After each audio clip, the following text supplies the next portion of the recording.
All right, I'll say, how are you all? This evening of your time as you create time to exist. Right. Allow us to begin this interaction this evening of your time with the furtherance of conviction, the furtherance of the idea of proof, as you call it, within yourselves about the self you choose to be. Once again, allow us to remind you that in the world in which you exist, very often you are called upon to furnish what you call to be a proof of the ideas you believe within.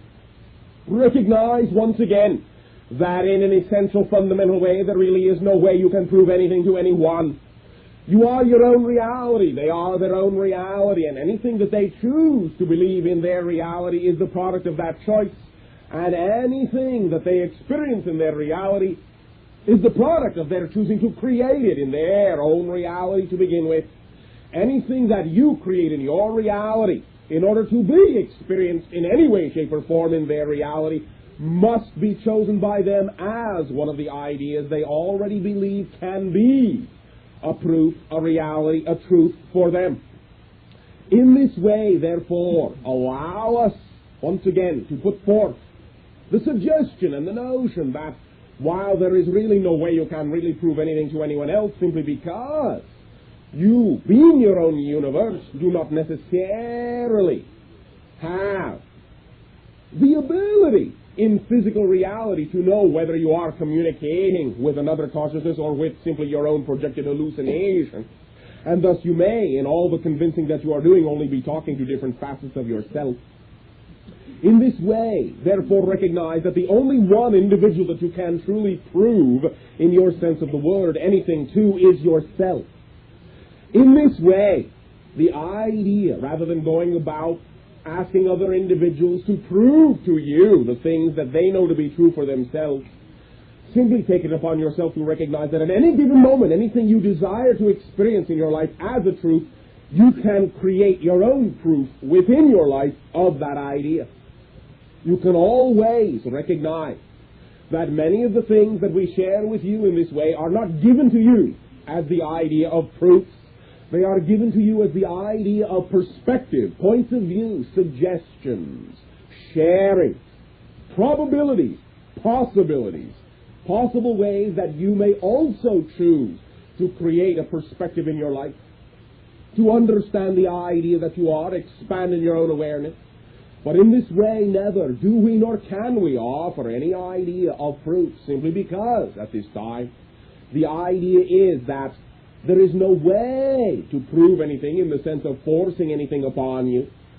Any individual who simply does not wish to experience an idea, no matter what you may furnish as a proof, will not experience that idea.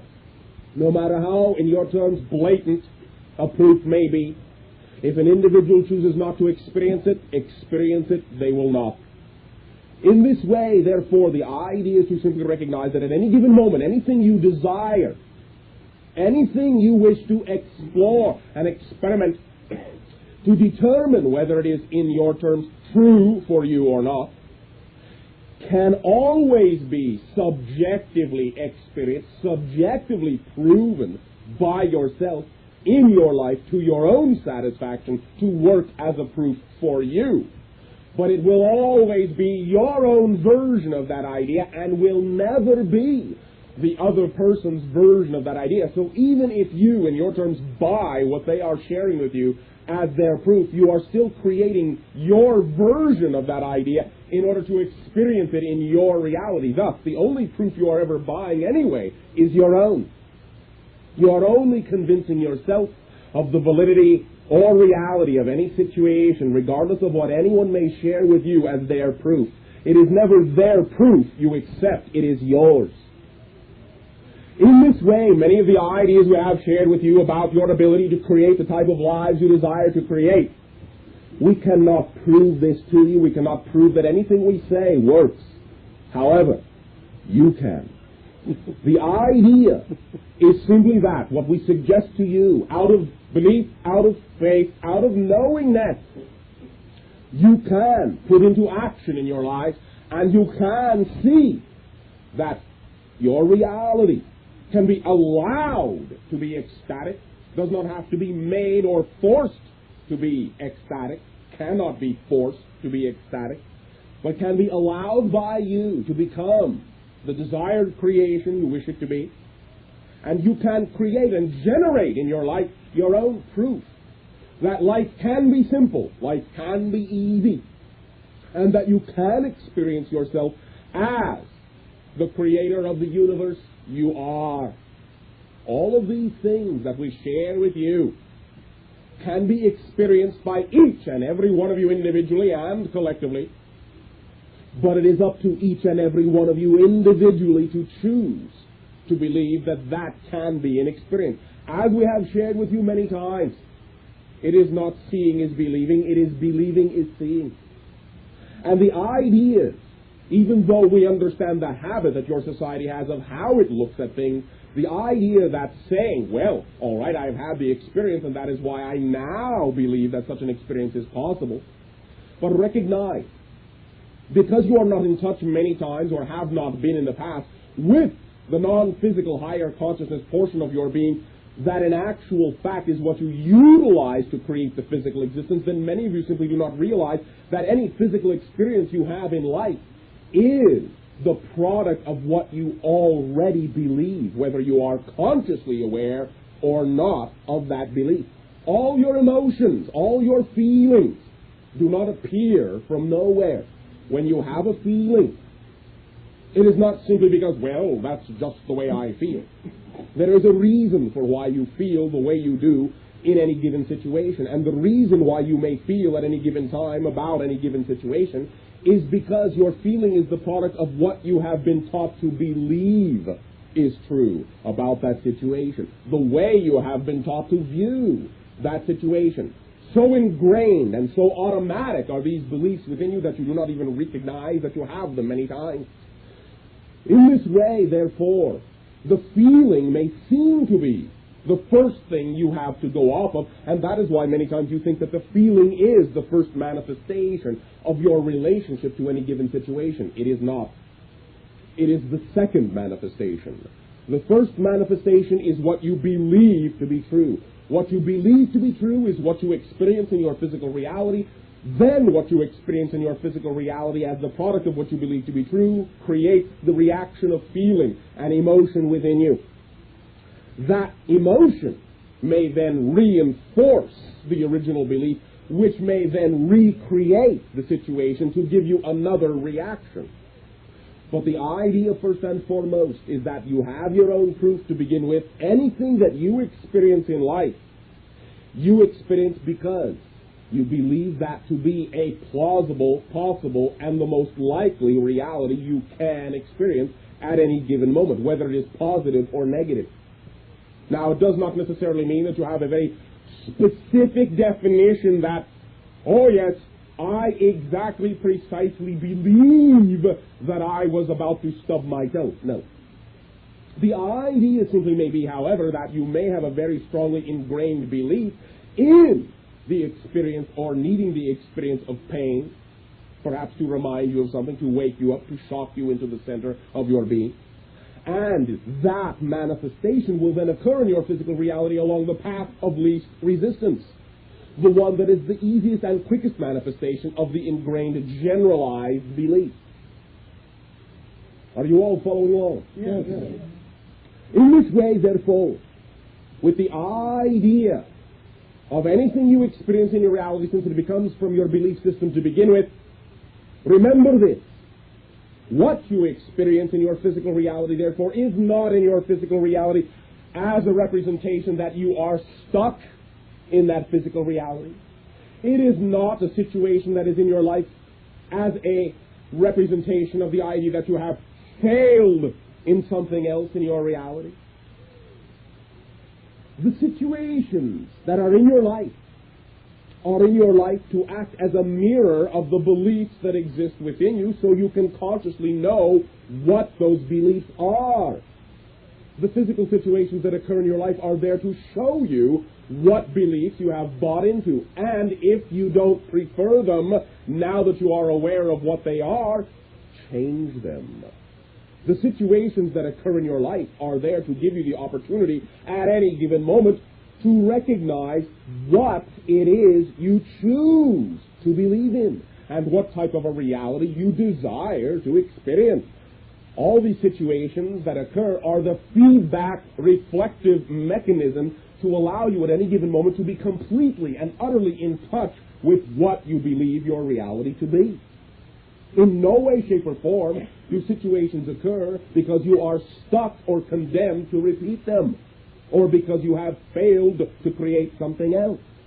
They are there simply to point out the perspective and point of view you have, and if you don't prefer it, to then recognize that you can take the perspective and point of view you have, which is very easy to know what it is because you simply look at the situation around you, look at the physical reality in your life.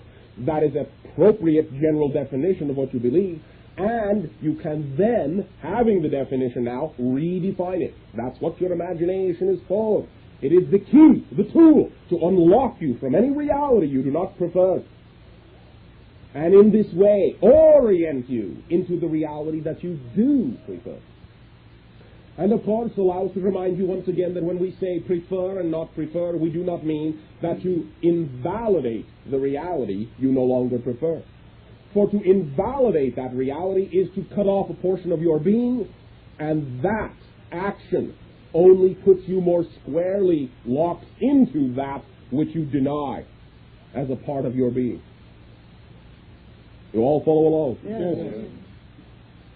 Thus, in this way, we simply give to you our suggestion, along with whatever assurance is available to us, that not because it comes from us, but simply because it is the way existence is, that you are all absolutely, without exception, guaranteed 100% by the universe, by the infinite creation, that anything you truly believe is true for you will be the reality you experience. Physical reality is the shadow of your soul, the shadow of the idea you are at any given moment. All you need to center in on these ideas and see them manifest in ecstatic explosions of synchronicity and coincidence in your life is the ability to trust that what you believe to be true for you is true and workable for you and manifestable for you in your life without struggle, without strife, without effort, automatically, with ease. All follow along. Yes. Shooting. Strawberry. No, that's me. Yes, that is. Proceed. I got right into you there, Bashar. Things go terrific. Wonderful. Wanted to share that. Thank you. Thank you for your reflections. And you as well. My pleasure. You answered this once before, but a friend recently came up. One moment. Yes. One moment. Yes, yes. Allow us, if you will, as you say, a brief advertisement. Go. Once again, allow us to remind each and every one of you that any other individual you find yourself able to perceive, any group that you find yourself interacting with, any opportunity that you have created to hear what any individual has to say has merit for you as well. Anything anyone says can be applied to the understanding of the growth and expansion of your own being. There is nothing frivolous, nothing extraneous, and it is no accident that you will hear anything that anyone else has to say. It can always be applied. It may have relative degrees of what you would call immediacy or importance to you.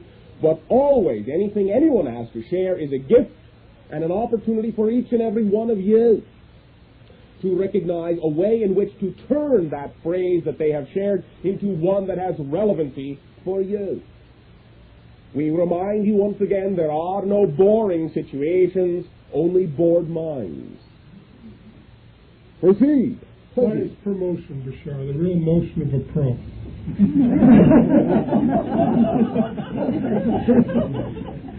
Bashar, reflect again ways in which we can handle nuclear waste on this planet. Now, first of all, recognize that in allowing yourself to equalize with what you call your governments, that will be one way, for then the sharing and the service that will go on between you will allow you to listen to each other and to cease to promote the ideas of the devices that promote that type of what you would call a hazard. That is first and foremost. Fundamental communication. Second, the idea in this way that if you are simply of a certain vibrational density, and that vibrational density does not contain the idea of the harmful effects of that substance, then you will never feel it. And in that sense, you will allow it to vibrate out of the reality you vibrate into. You follow me? Beautiful, yes. Third, we find that there is a high degree of probability of two methodologies available to you within approximately, potentially, the next decade. One will be the idea of a substance which is similar to what you would call a polymer construction, plastic construction in this way, whose organic matrix will have the ability to directly absorb the radiated elements, and in this way not allow them to pass that barrier by becoming locked into the matrix of the polymer itself. And with this you can build containers that will be, in your terms, leak-proof. Another methodology that we sense may have great potential coming up in your civilization will be the use of what you colloquially refer to as a specific type of force field. One, in a sense, that will have, should it be perceivable from the interior, a highly reflective surface because of the modulation of the electromagnetic field into a form of bubble. And in this way, that can also contain the idea and not allow it to expand beyond what you would call the skin or shell of the electromagnetic bubble. You follow me? Thank you, Bashar. In our culture, what technological research has the best momentum in those particular areas? Many ideas that are now being undertaken with regard to also what you would colloquially call the research into anti-gravity. For in this way you will find that the generation of many of the isolation fields necessary to isolate any craft from the gravity field of your planet will also function to isolate the idea of any hazardous material from the rest of the environment. Excellent. Thank you, Bashar. It will, in a sense, be like removing it into another dimensional frame of reference, where it can radiate freely, causing no harm. You follow me? I do. Thank you. Thank you. Bashar? You. Would you please share with me your perspective on my exploration of my channel? Could you speak up, please? Would you please share with me some ideas along the lines of my exploration of my channel? All right. Thank you. Our basic perception at this time will be to remind you that you, in many ways, are still gathering together the different members of the family units that you perceive yourself to be, to function as a whole in that way. Thus, as you have already discussed, our suggestion would be continuing the idea of the reliance upon your own abilities rather than the extension of what you may immediately perceive to be the abilities of something beyond your own immediate consciousness. For in this way, it will put you in touch with more familiarity of your own being and a familiarity with all the portions within yourself you have created to represent the different ideas of the family that you are, many times symbolized by your actual physical family around you in many different ways, and some of what you may call your friends, for they are also part of your family. And to simply see what each and every member of that family around you represents to you so that you can be in touch, squarely in touch with that different person and aspect of yourself, and then by inviting all those different portions of yourself to gather together as one idea, will you then put yourself once again squarely in touch with your full potential as a sensitized being in that way. For many times you simply find that you create a reluctance to be sensitized to the points of view of others in that way. In this way, it is nothing we are chiding you for nor chastising, but simply that the particular idea that you chose within this physiological life that you are nearing the end of the cycle of is the idea of the fragmentation of relationships within the idea of the being that you are, specifically with regard to what you would call the familial attachments. And in this way, therefore, as you gather the being that you are together as your own family, then you will see all the reflections of your sensitivity to other points of view within the family that you have. And in this way, as you become that one family within yourself, you will be sensitized to everything you also can consider to be your family that is extended in space and time. You follow me? Yes, I do. Does it assist you? Yes, it does. Thank you very much. Bashar, You! Then you! I would like to talk to you a little bit about a perception I've been having and see what you think about it. Maybe. Well, maybe it's up to you. You know, the book you've been channeling and is being transcribed, and some of the sessions are being transcribed too. And I've been assisting in proofreading the transcriptions. Thank you. And yes, I enjoyed very much. And now the process of reading, when you process information while you're reading compared to listening, is very different. And as I'm proofreading it, it occurs to me that sometimes some of the sentences, and this is not a judgment, this is just an observation, Simply proceed. are extremely long, and the transcribers are doing a very good job punctuating and so on. In a sense, they are editing while they're punctuating. Now, I know you have an agreement that nothing should be changed. Oh, that is not so. Oh. I was wondering... The idea simply is that it may be, in your terms, perused for final acknowledgement, no matter in what form it winds up. But in this way, it is also up to you to trust in the way that you find it best to condense the understanding, for all things change.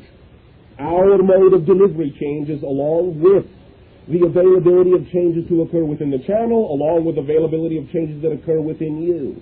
It becomes, as you say, more direct, more succinct. In this way, many of what you may find to be the roundabout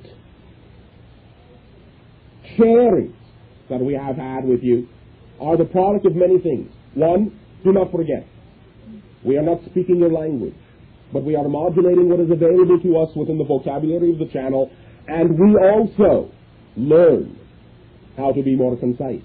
Right, I understand it very well.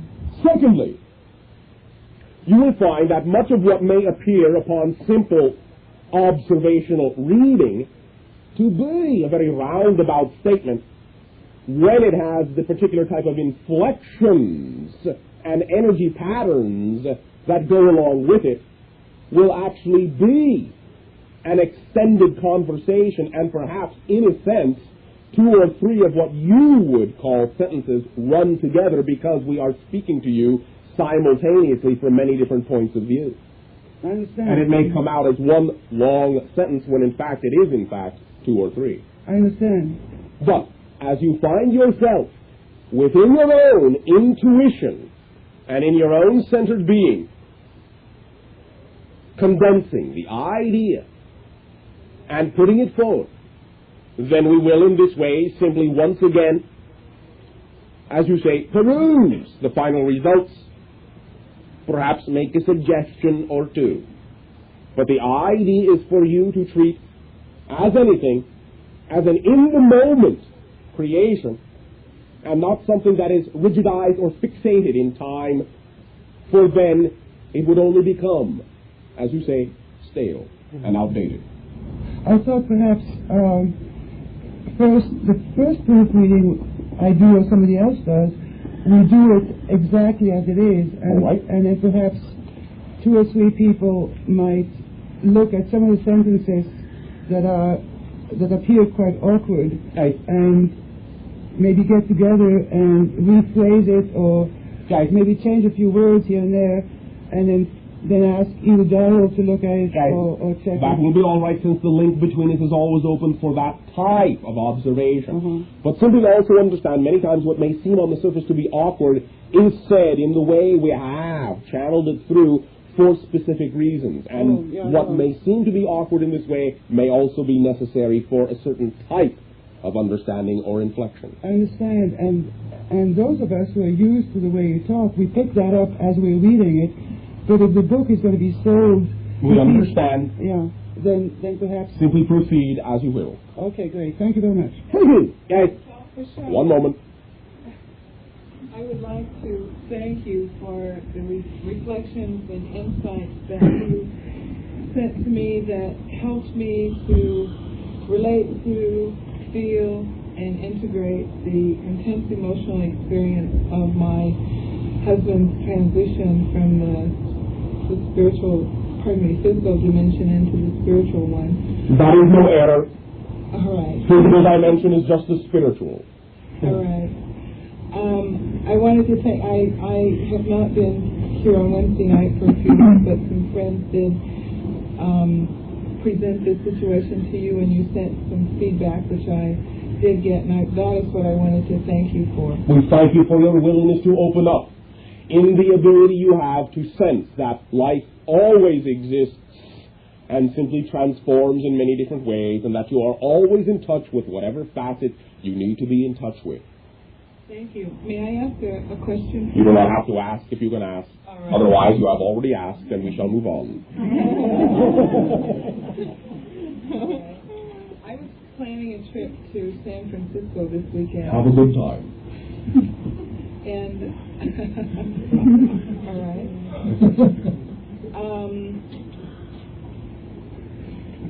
My question had to do with the trip because I was feeling that I didn't want to take the trip after all. That is up to you. Okay. We have nothing to say about whether you should or should not take a trip. The idea is to simply follow what excites you the most and trust that at any given moment, if you do so, it will always lead you squarely to where you need to be led by yourself. If you change your mind, so to speak, then simply be in touch honestly with yourself as to why your mind has changed. If it is simply that you recognize that something else truly is more exciting now, then go with it. If you have changed your mind because you feel you might be fearing or running from something, then examine that honestly and get in touch with the idea that many times things that you fear may simply be the excitement that you feel about going, but you are putting invalidations upon it. And so it comes through as anxiety or fear. Because excitement and anxiety are the same energy. One that is judged and one that isn't. You follow me? I do. So simply get in touch with the idea as to why your mind has changed, whether it is because you are running from something or because you are going to something else. Thank you very much. You! Yay. Okay. I got a letter this week from a lady named Jean Prince in London. When she was in Los Angeles, she came to hear you. And she sent you blessings. And she asked if you know of any channels in the London area you would recommend for her to hear. We cannot in this way call by name. There are several. The idea, however, will also be to trust once again her own instincts and recognize that if such an interaction is necessary, all she has to do is open up and she will attract herself into that situation. The one that is in accordance with the vibration she is at that given moment. One moment.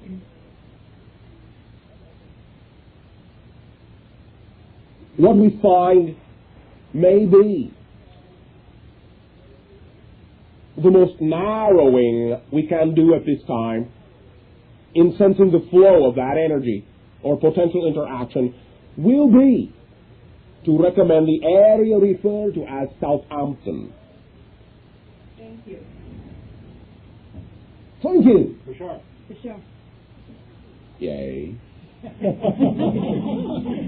Good evening, Bashar. It's Switcher. Hey. I have a sharing, an invitation, and a question. My. The sharing is, I've just completed writing a play.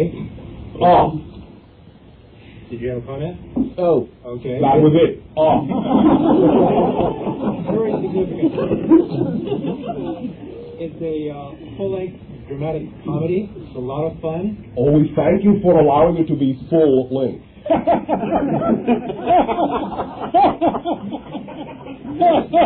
welcome. I did that specifically for you. No, thank you. It would be quite fascinating to us should you be able to come up with a play that stops halfway. I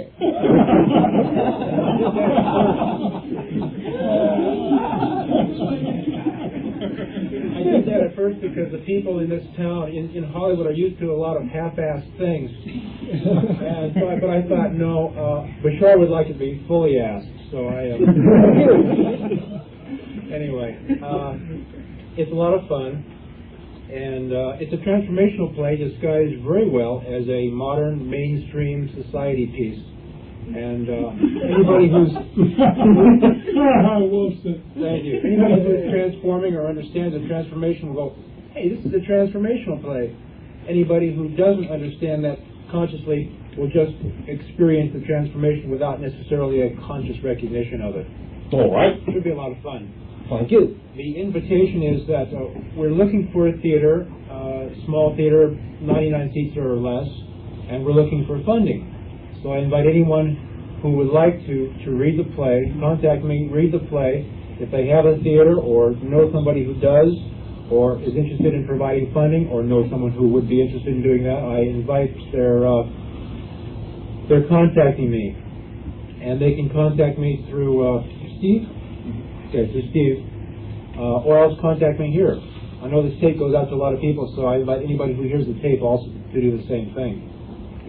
That's the sharing and invitation. And the question. The question. Different subject altogether. Do you on your planet have a technology for creating tractor beams? Yes. How do you do it, and what do you use it for? The idea in this way will be, once again, simply a modulation of the gravitic dynamic tensor fields. It is not so much in the manner we perceive that you most often think of the application of that idea. It is more of a field than a beam. But in this way, what it is utilized for is to not only form, but hold in place what forms upon the energy template for our spacecraft, to suspend them in space, in a sense, and time, so that they may grow, crystallize upon the energy template, which is also, in a sense, a version of that idea, for it is attractive to the crystalline form in a certain way, holds it in a very rigidized pattern, so to speak. You follow me? Yes. Do you use this ever to draw something that already exists closer to you? From time to time. But again, it is simply that we redefine. Tractor beam, as you would call it, is more of what you may term actually a tunnel than a beam of attractive force. It is that which allows the gravitic dynamic tensor field of space-time to be bent or tipped so that something will slide downhill toward us. You follow me? Yeah. Does it then involve gravity, or is it more the idea of... It is the bending of the gravity wave, in a sense, yes. Rather than an actual beam itself, it is a tensor relationship. I don't understand It is a distortion, if you wish, rather than an actual beam of force. A distortion of the already existent gravity dynamic field. Okay, in simple terms, could you say then it, in effect, increases the gravity by doing this? No. Okay. It distorts it. Okay. It is simply another application of the way our craft move within space-time at sublight speeds. We distort the gravity field around us and slide on it. That is why very often you will notice that our spacecraft, when entering your gravity field above your planet in your atmosphere, may bobble and weave as if it is bobbing up and down upon water. You follow me? Yes, I do. Because the gravitic field is distorted. like a lens and allows the ship in that way to hover by constantly creating a type of depression or ripple which fluctuates to some degree, in which the ship rests. Okay, I'm getting the picture now. Would it be possible to extend a microwave field such as you use to transport your ship, extend a microwave field out to another object, change its space, time, location, the way you change your spaceship? And then Yes, but this is rarely done without very precise, as you would say, calculations. It can render the object outside of the spacecraft because it is in what you would call an asymmetrical balance. It could possibly, well, as you would say, render its structure inadvertently out of alignment. Oh, I see. Okay, thank you. Bashar. Ooh, then you. Bashar, I had asked about a friend of mine that had left the physical, had died 3 months ago now. Speak up. A friend of mine had died 3 months ago. And I would like to have more information about how we on this side can help him on his path as he continues in his evolution. Do you love him? Very much. Then you are helping him. The idea is to simply send all the love and support, knowing that he is still a vital being, still very much alive, still very much in life. And if you simply send your unconditional love and your knowledge of his vitality, that will spur him on and provide for him the foundation that he requires so that he can allow the so-called attachments that may still be remaining to the physical reality to change so that he can transform as quickly as he can. You follow me? Yes. Also, his death has seemed to affect a lot of people in a lot of different ways. As always. And I'm wondering how his death is speeding up or altering the work that many of us have to do on this planet. That depends upon the individual. But many times you will find, just as a general foundation, that sometimes when one individual, as you say, transforms into non-physical reality before many others to which they are attached, you will find that it may simply be for the purpose of allowing those individuals still physical to stretch their senses into the non-physical realm, because now a piece of themselves they know exists there. So it broadens and expands your sensitivity and your ability to communicate with more portions of your own non-physical self. Has my connection with him spanned a lot of lifetimes? Yes, quite a few. Can you tell me something of the most recent? Why? I guess in gathering all my parts together in my relationship to him. All right. Now, allow us to remind you of something before we proceed. The idea of this understanding of your past lives is very valid and can be of great assistance to you. However, our hesitancy in this idea, first of all, comes from two basic reasons. One, you have the ability to sense that those ideas to which you find yourself most attracted, most drawn in your imagination with regard to any past life, are the ones that are most valid for what you need to look at now. And you have the ability to sense them out for yourself. Secondly, many individuals in your society still think that what they are in this life and the power they have to be what they wish to be in this life comes from what they have done in the past, and it doesn't. What you have done in the past, so to speak, you can gather together and learn from, by all means. But what you have done in the past in no way, shape, or form controls nor determines your ability to be whatever you desire to be in the present. And so many times we will exhibit a reluctance to take people out of the present and place their focus on the past simply because they are not yet willing to recognize that they have, right now, at any given moment, based upon whatever sensitivities they are aware of, the ability to be whatever they desire to be, regardless of anything they have ever been in the past. The present is not a result of the past in a controlled way. I understand. All right. Therefore, recognize that the idea of what you sense as the connections between you may also not necessarily be exhibited in a linear sense in what you would call the immediate past life. But in this life, the life you are now, what will stand out to you will be the past lives that you need to understand now in order to continue to be what you are now. You will create certain relationships with the past lives to stand out according to, at any given moment, what you think of yourself in the present. As you change, perhaps different lives will stand out. You may now think, well, it seems to me that the life I had 5 lifetimes ago is definitely the most important life I have had recently. 10 years from now, you may say, well, the life I had 20 times ago now seems to be more important. It will change and shift with the idea of your changes and shifts in the present. You follow me? Yeah. What are you attracted to now? The lives surrounding Atlantis. All right. Well, that is no surprise in general, for many of you are, almost all of you are, reincarnated Atlanteans.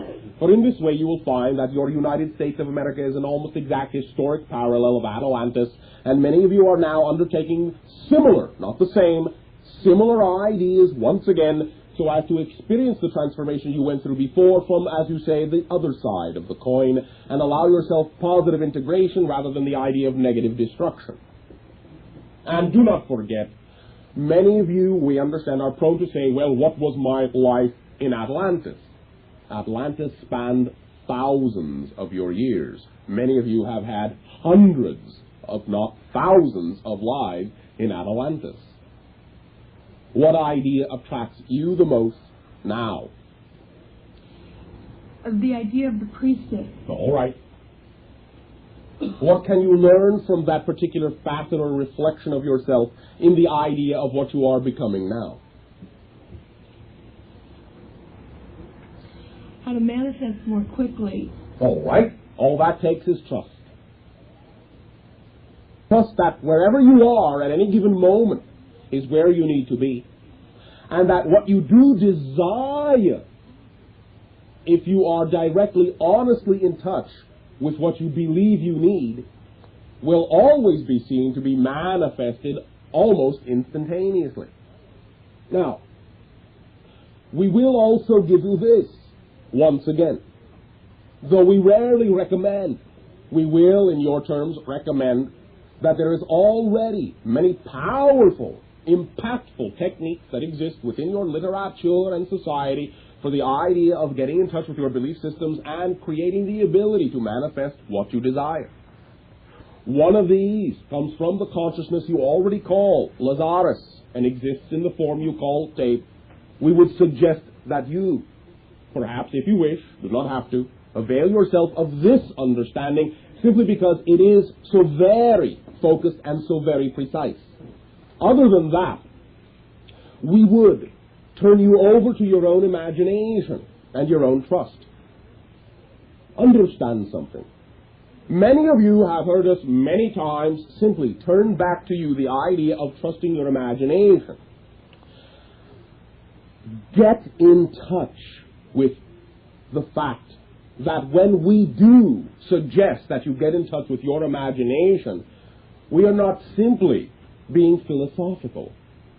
Your imagination is the key to anything you desire. It is what you can always,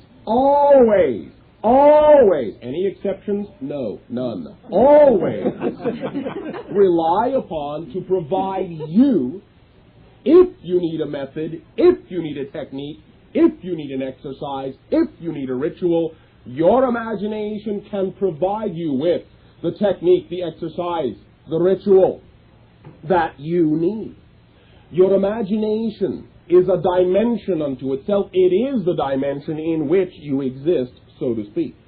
It is the door and the gate in physical reality through which all recognition and awareness of what is possible and potential for you can come. It is keyed to the vibration you are. That is why, if you rely upon your imagination, you will always find that your imagination is able to supply you with whatever method will work specifically for you. Otherwise, it would be someone else's imagination. You can always rely that if you feel you wish to get in touch with a certain idea, a certain thing, and you wish to go about creating a method to do so, relax, center, breathe, meditate, open into your imagination and say, this is what I desire. I believe I would like a particular method for the manifestation of this idea. How will work most quickly for me? Then pay attention. How it comes to you will be, perhaps in many different ways. It may come as a picture, it may come as a feeling, it may come as a knowingness. It may come as a synchronistic situation in your life, as an action that you do. It may come in many different ways. Do not put too many demands on how you think it should come to you. Let it come in the way that represents the path of least resistance. You follow me? Yes. Trust, trust, trust. It does work if you let it. Many of you may simply be out of the habit of listening to the subtle communications that always go on between your higher self and your physical self, but they are only subtle because you have been taught to not believe that they are there. As soon as you begin to listen and trust what comes to you first in your intuition, then it will become much more expansive, much less subtle, much more obvious, much more transparent. All you need to do is begin to listen.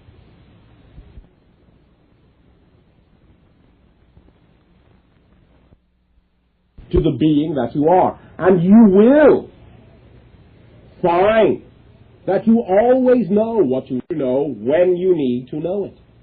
You don't need to know it before you need to know it. When you need to know it, you know it. So, when you put yourself in a centered position, in a relaxed and open state of unconditionality, whatever comes to you is what you need to know. Act on what you get. Thank you. And trust that that action will always, flawless in this life. All right. You. Thank you. I. Haven't been able to be here physically for 4 weeks. Tis all right. Well, great. I listened, and Bashar came in my dreams, and at times when I was working, and so I feel wonderful things have happened. I have two things I want to talk over with you. One is, yesterday was the 18th anniversary of my father's death. All right. And this morning, a very loving meditation group that I belong to, a lot came up to me about his death and my loss and feeling. Your what? The loss I feel in not having him here. Although I do contact him, he does feel like he's coming as a spiritual guide.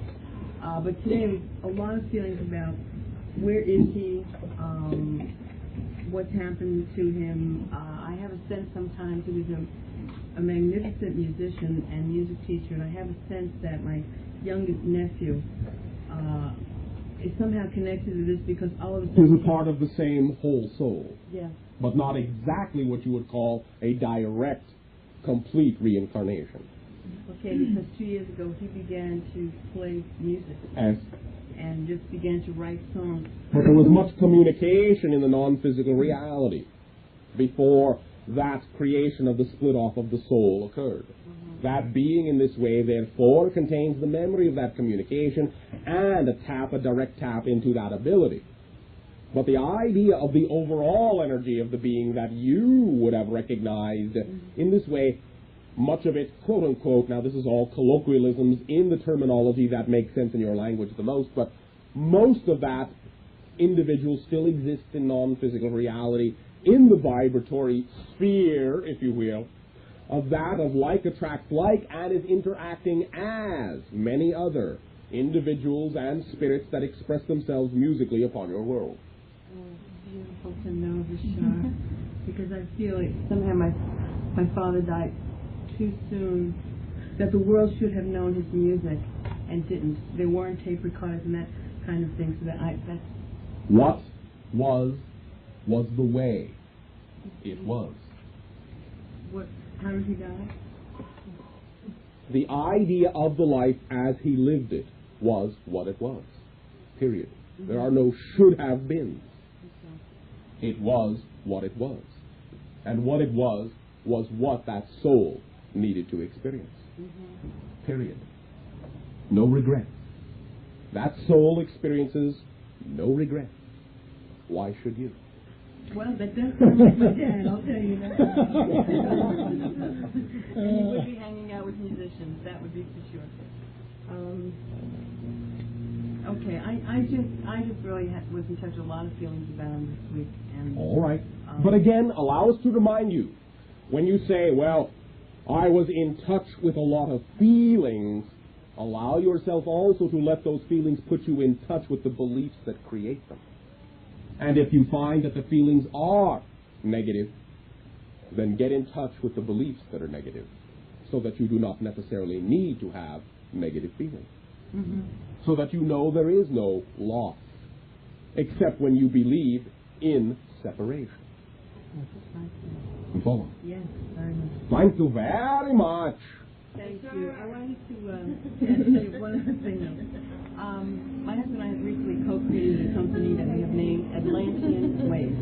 All right. And he's talked to you a lot about life, one of his lives in Atlantis. Hi. And the thing that came up very strong for the first major project for this company is we are hosting a conference with Bashar down in San Diego, where we now live. Hey. And everything's been very synchronistic. The channel is always home. At the moment I need to call him about an ad or something like that. Hey. A good friend who's here tonight, Fletcher, came in at the right moment in our lives to begin helping promote and advertise the conference. San Diego is now waiting with bated breath for Bashar, who we talk about all the time. I threw that in just to and I wanted to know the conference is December 8th. Things are going beautifully. We're expecting a lot of people. I would just like to know if there are other things that you would like to see happen, or you'd like to see us do at this point, or can share with us about this conference. It feels this is one of the most exciting things I've been doing in the last month. It's really great. Thank you. No further comment. No further comment. Okay, well, we'll see you in San Diego. Yeah. Okay. I would like to know a little bit. Speak up. I would like to know a little bit about the planned transformation on the inner and outer core from social to super consciousness. A little bit about that. All right. Can you be more specific? Maybe just something that maybe the whole group as a consciousness would benefit from. You obviously have a cognition of the idea of the transformation from third to fourth density within you. You obviously have a version of this idea that vibrates within your very core. What, if I may ask you, do you imagine you will be doing in this transformation that will represent the idea that your world has changed? How will you reflect all of the changes that you do know are going on? For going on, of course, they are. The in totality of allowance of the love that I am. Would you repeat that a little louder? The in totality of allowance of the love that I am. I see. Well, thank you. In this way, therefore, recognize that totality is what will, quote-unquote, seep into the total awareness of your collective consciousness. But remember this. Many individuals in your society have been taught that in order to allow the mass mentality to become blended, in order to become one world, one collective consciousness, that you have to give up your identity and individuality. No. Just the opposite.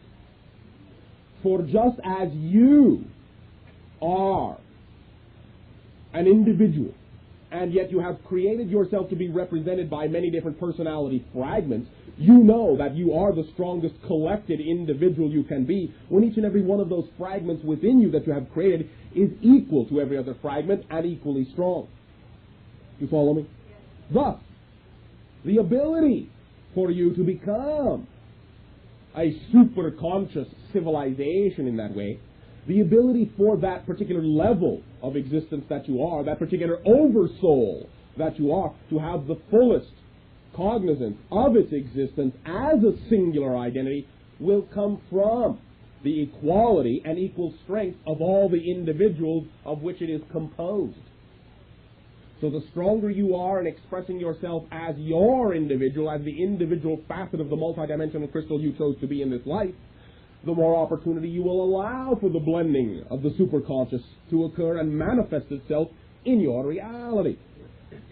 Each and every individual that does this makes a difference in the ability of the total whole to accelerate into that blending.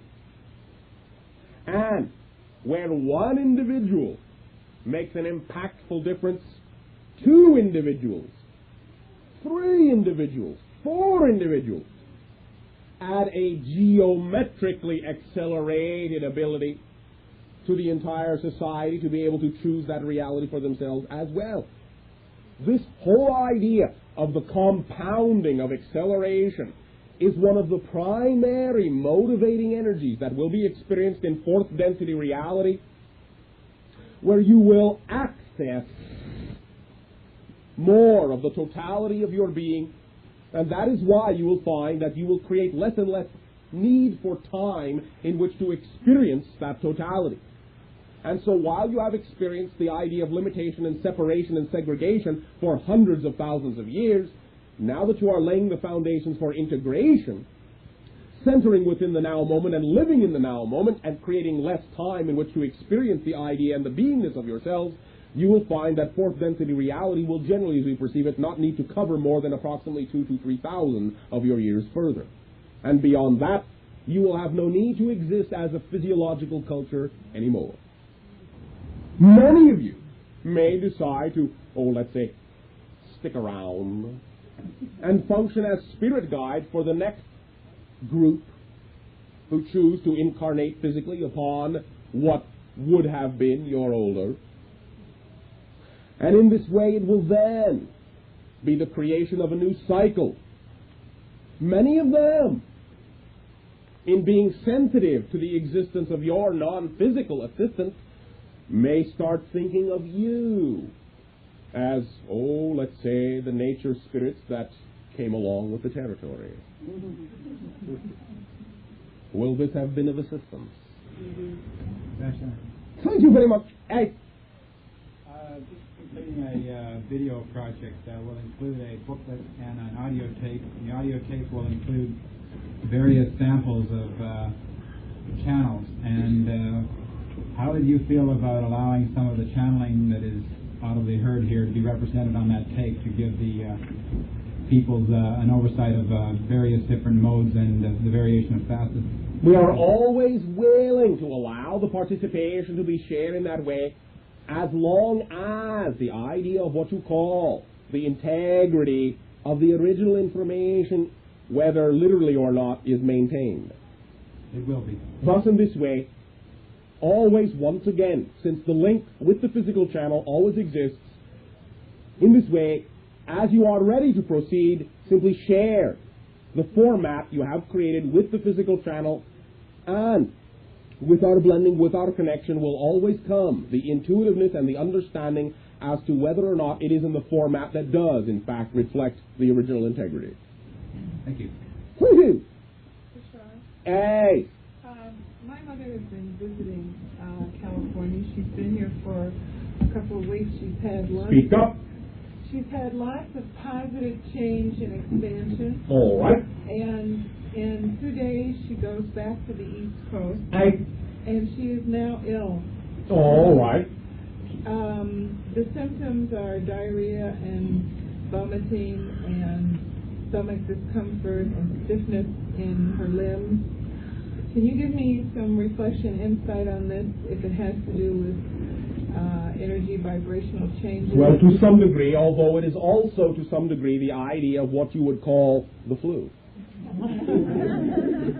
But in this way, still recognize that any physiological symbol, even something that may seem to be quite ordinary to you, always has a consciousness reason for having been attracted to that being.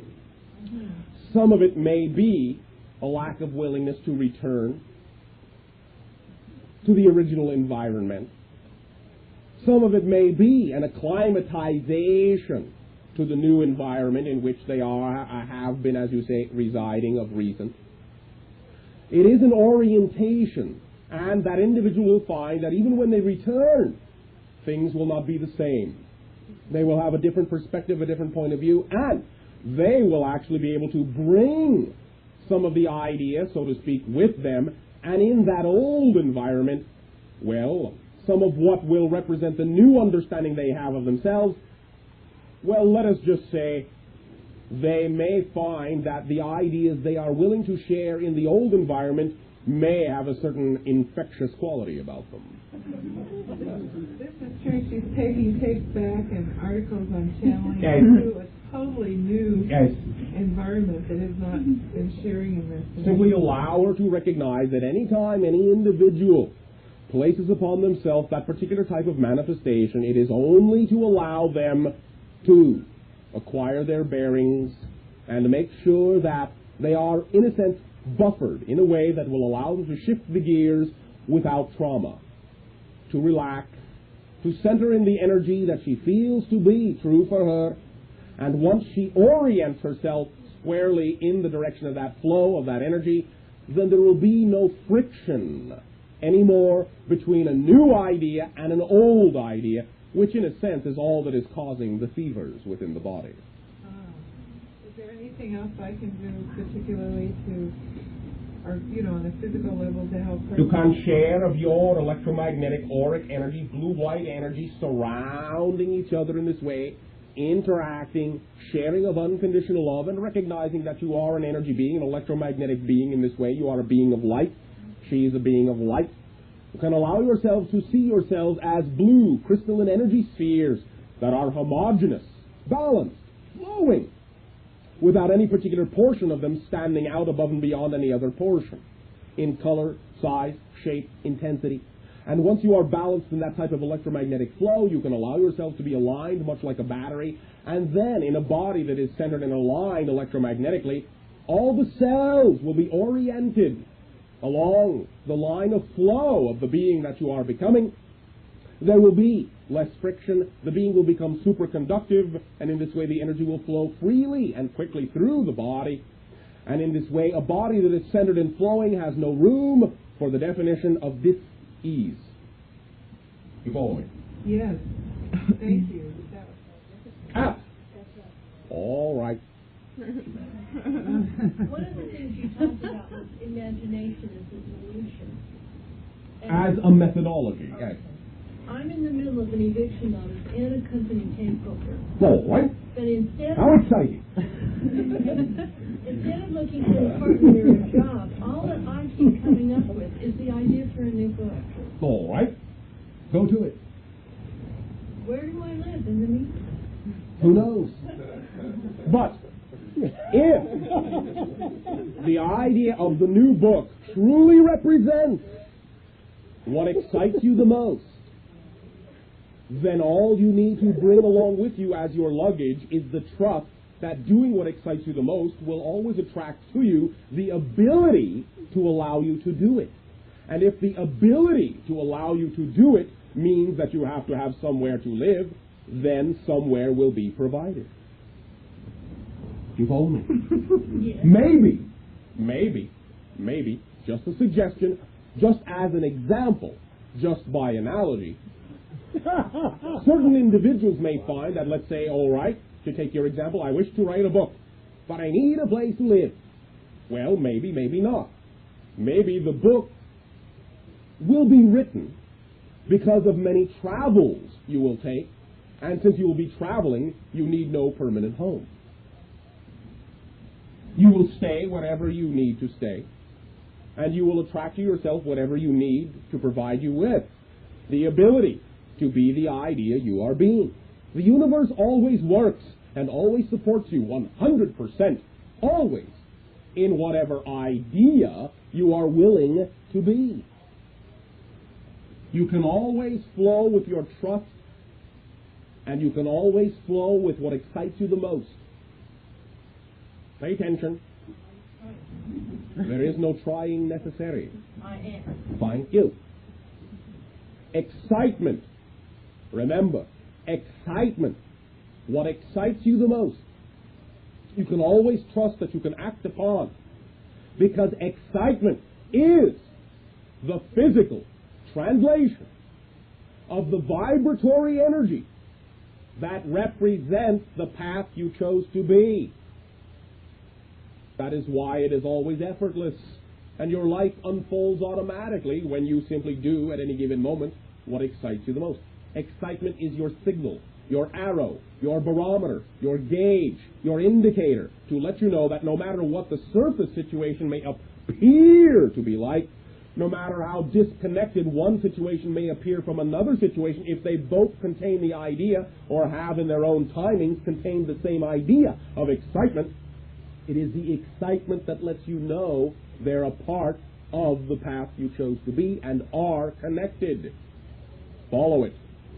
It will always attract to you the ecstatic explosion of coincidence that is necessary in your life, knowing you're at the right place at the right time, interacting with exactly the right individuals to allow you to be the individual you need to be so you can be of service to them and they can be of service to you. Automatically, coincidentally, effortlessly, not accidentally. There are no accidents. It is all orchestrated by you, spontaneously orchestrated. And in this way, you can always find yourself, if you act upon what excites you the most, attracting yourself into what may seem analytically, intellectually, to be the most unlikely of circumstances.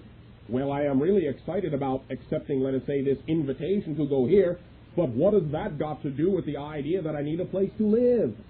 I refuse to follow my excitement because I do not analytically believe in my ego that that is where I should be in order to go about trying, struggling to find a place to live.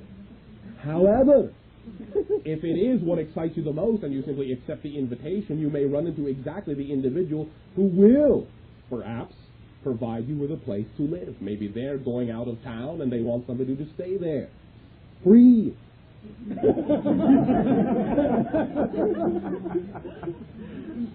Maybe they will provide you with a job that will allow you to actually get the writing done more quickly and will allow you to travel, as you say, to boot. Who knows? The point is, you do not have the need, you do not have the analytical need to have to know all the different ways consciously that you could be provided for. So why even bother to try and focus on the details? Let the details fall into place by allowing yourself to focus on the trust and the excitement. You follow me? Yes. Does that assist you?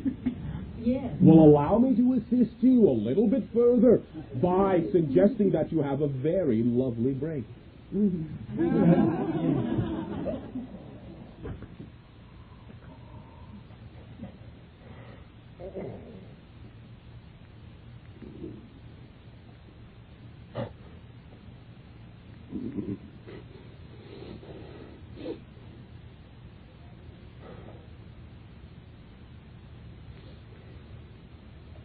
How's everything going?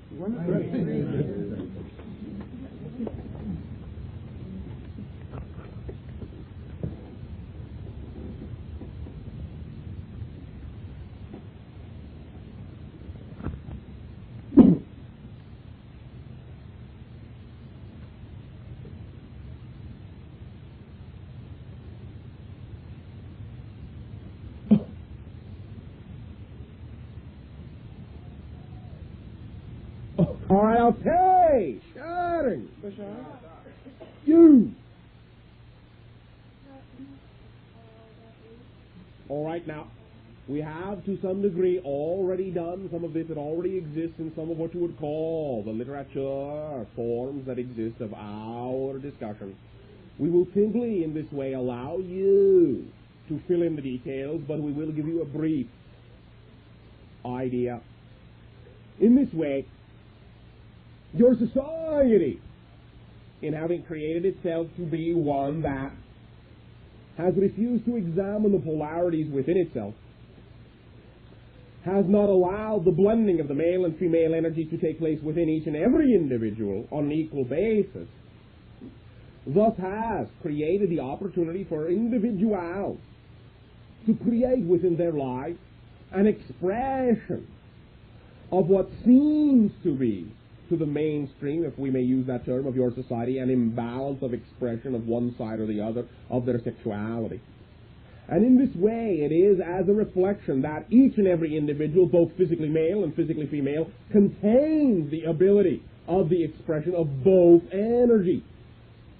Your society, in still refusing to see the symbol for what it was and recognize it as a reflection, as an opportunity to see that male and female energy exists within each and every individual, thus continued the perpetuation of the idea of allowing certain individuals to choose themselves to represent the idea one way or another in its seemingly dichotomy expression, and in all the judgments and invalidations placed by the mainstream of the society upon that portion of themselves, then those individuals, reflecting the containment of both energies, took it upon themselves in this way many times subconsciously to believe in those invalidations, and therefore to create within themselves a cutting off of a portion of their own blending, an extension of that invalidation in the form of dis-ease.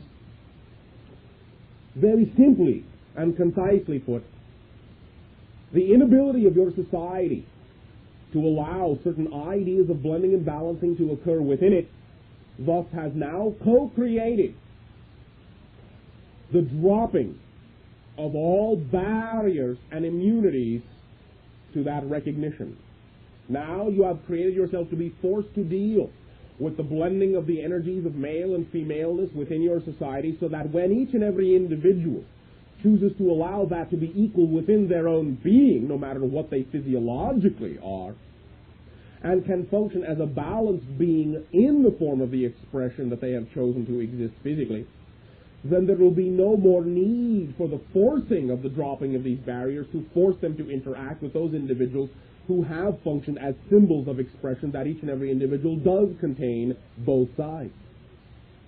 Then, when there is that blending and that balancing and, let us say, that marriage of the energy within the being that you are, there will no longer be any need for the idea of the expression of what you generally call, not that is right or wrong, but the expression of homosexuality in this way will simply no longer be necessary as a tool, simply because each and every being will be balanced and blended within the expression that they are, and will consciously be aware of how they choose to express that energy when they become physical. And therefore the physical body that they choose will be a direct reflection of the way they wish to express that energy. And also there will be no need, when you blend and balance that energy within yourself, no need for the dis-ease as well. And we are not only speaking of the dis-ease you call AIDS, but of any dis-ease. Now, will this assist you to some degree? Yes, the main reason I wanted to ask about it is, number one, I noticed that a lot of people are reluctant to be affectionate on a physical basis, kiss on lips or whatever, and I know a lot of it has to do with fear of getting AIDS, and so they're right. Okay. And the other reason is because of the article that came out in the LA Weekly last week about channeling. Hey. And comment was made about Ramsa. I know that you don't like or don't comment about other entities, but a comment was made in reference to AIDS being a way of wiping out homosexuals or something to that effect. All right. And that's why I wanted to ask you about it. I know that you have commented. It is, let us say, put in our framework the idea that many of these individuals may be creating the idea of their self-extinction because they have taken upon themselves the judgments of the mainstream of society, and in that sense, therefore, do not see any other way to balance themselves in the overall equation other than taking themselves out physically. You follow me? Yes. Now, if your entire society is willing to become balanced and blended and deal with the energies that you are now forced to deal with within yourself, then the entire scenario can turn around completely, as you say, 180 degrees. And those beings, in your terms, that are dying need not die. You follow me? Yes. Thank you. Bashar, I have a situation at home that puzzles me. And I was...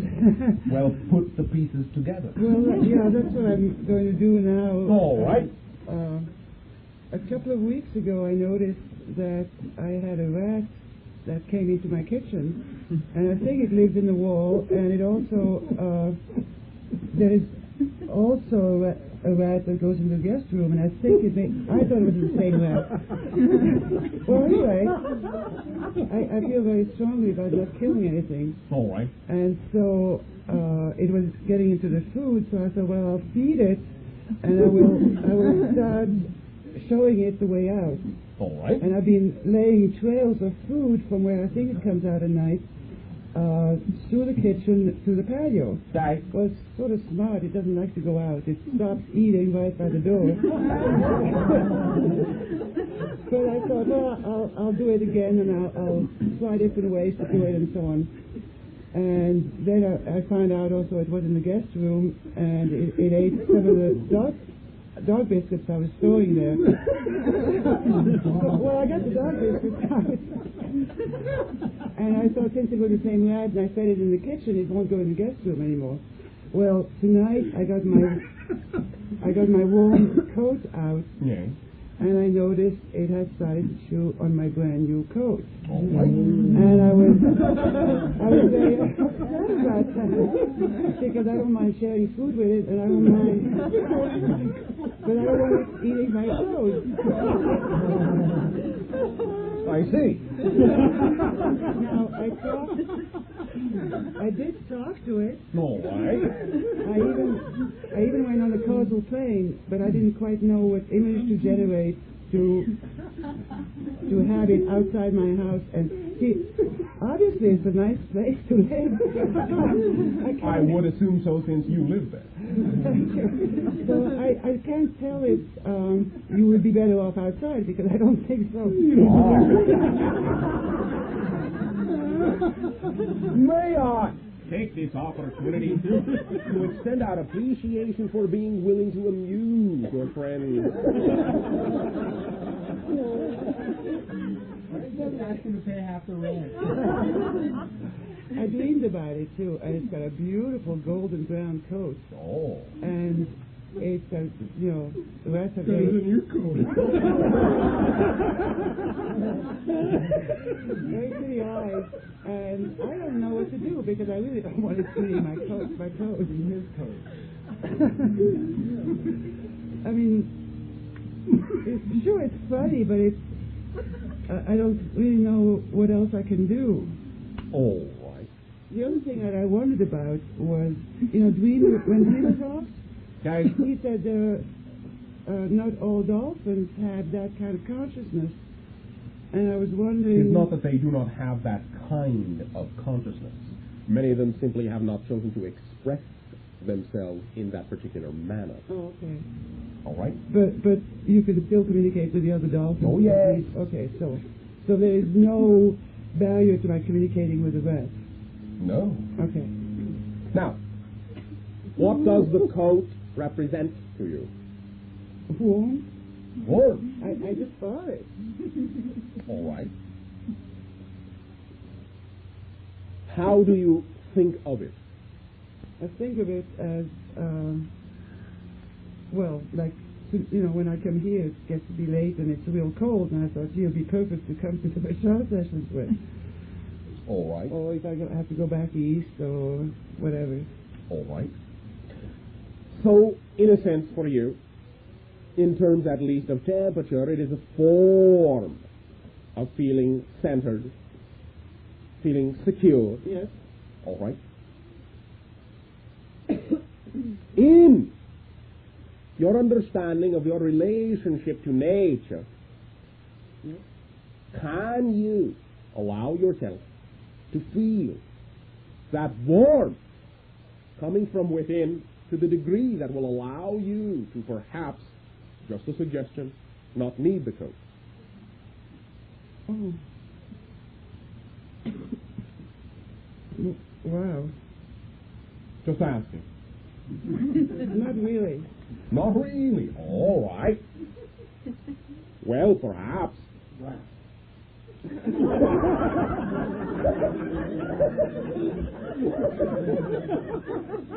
Do you think that rats like to eat strawberries?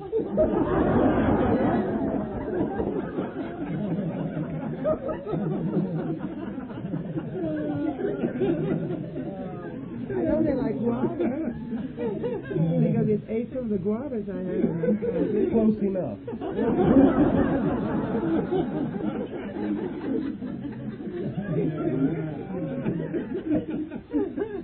Now then, do you think you would mind having a little helper to remind you of some of the ideas that may still be crawling around inside the walls of the house that you are?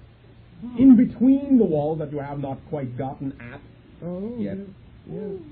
That may emerge from time to time to give you a gentle reminder here, a little subtle reminder there, and just very slowly nibble away at all of your old conceptions until perhaps you find yourself truly relying on just you,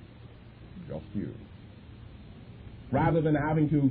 Now again, we are just speaking in analogies. This does not mean you cannot have a coat.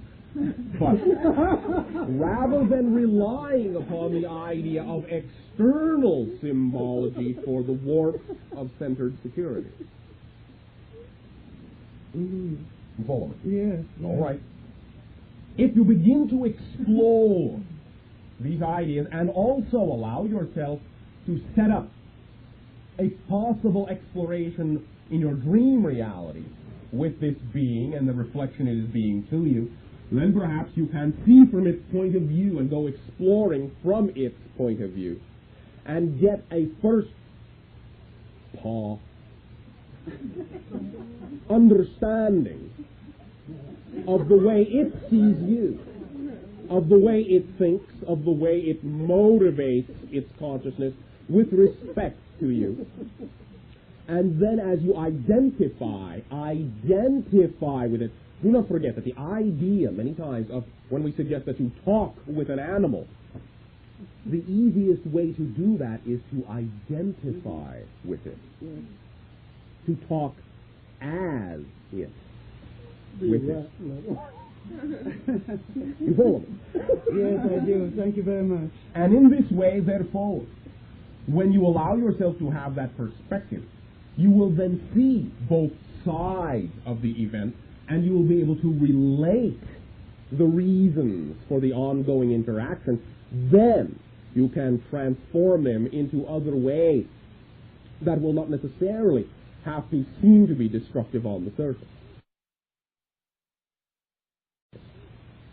but will be beneficially supportive in the overall ideas that you are, and allow you to rely upon the power that you have within you, so that everything will become transparent and nothing will be hidden between the walls from you anymore. What's the symbology, what do rats represent in our... To some degree, some of what we have been saying. The idea of hidden concepts sandwiched, so to speak, in between areas that you have created to be recesses into which you do not believe you can go, but which many, many different portions of your consciousness course through at all times.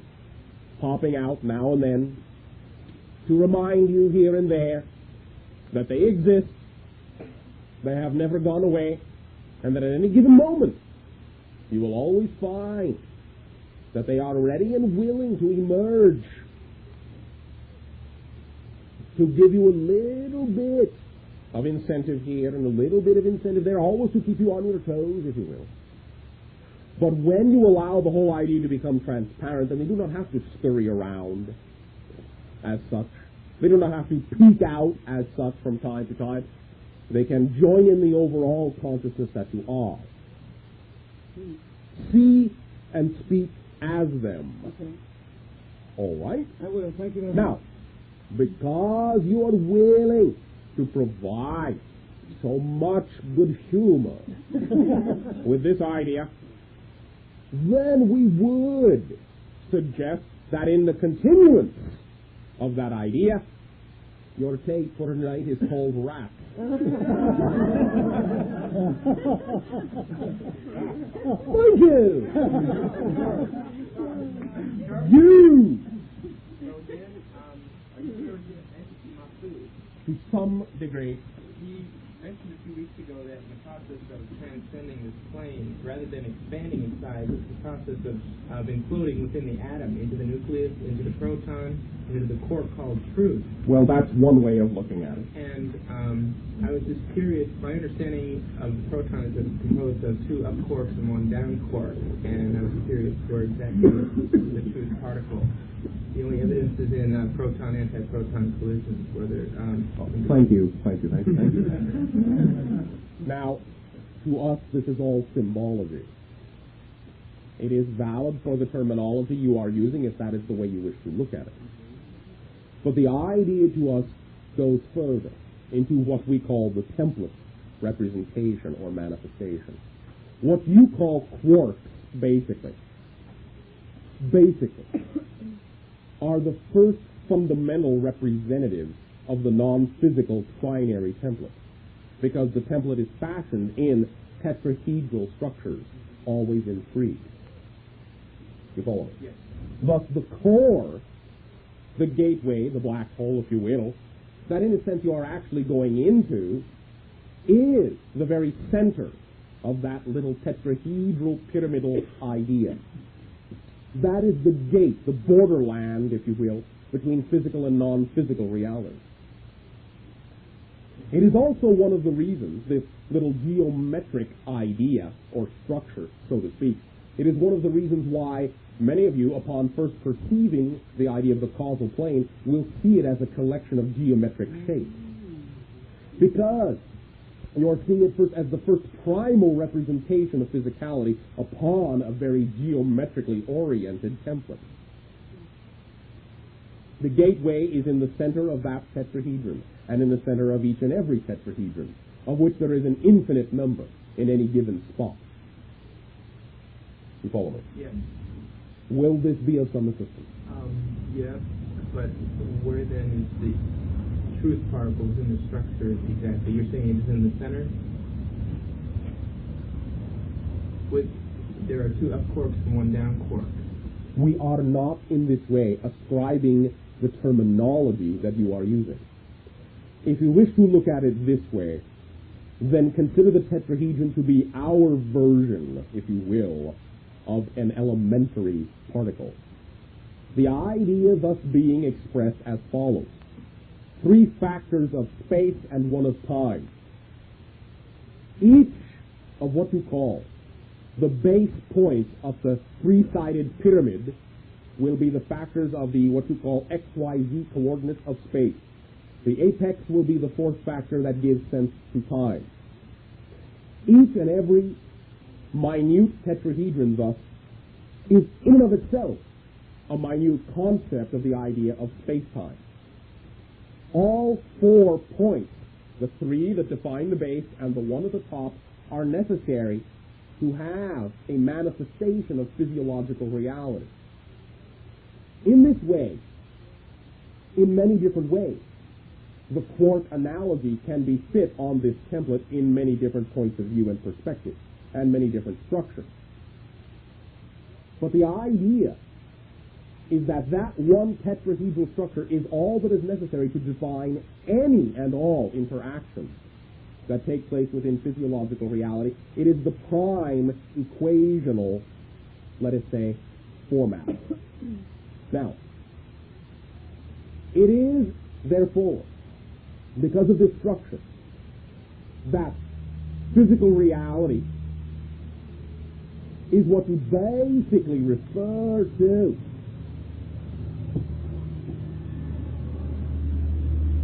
one moment.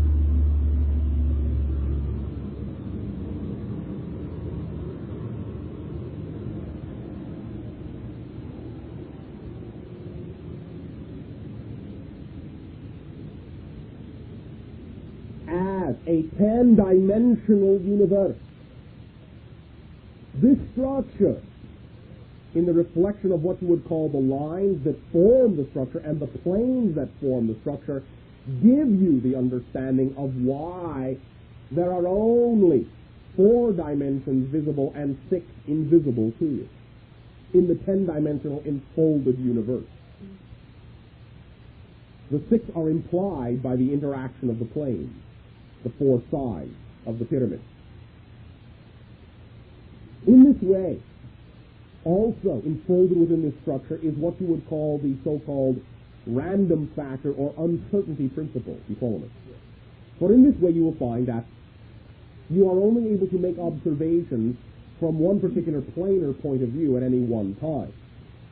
An observation that you make, as you already understand, will either give you position or momentum, but not both. You follow me? This is also apparent in the tetrahedral structure, because if you will take at any given moment any one of the faces that represents the 3-sided pyramid, you will understand that you either have one whole face, the base, that contains all 3 XYZ physical spatial coordinates and none of time, or you will have a face that contains the 1 time coordinate and only 2 of the XY or YZ or ZX coordinates of space. Thus, at any given time, you either have totally the momentum or totally the position, but never both, unless you go 4th dimensional and read the entire structure all at once, which from 3rd density reality, it is unlikely you will do physically. You follow me? Yes. Now, is this being of some assistance? Thank you.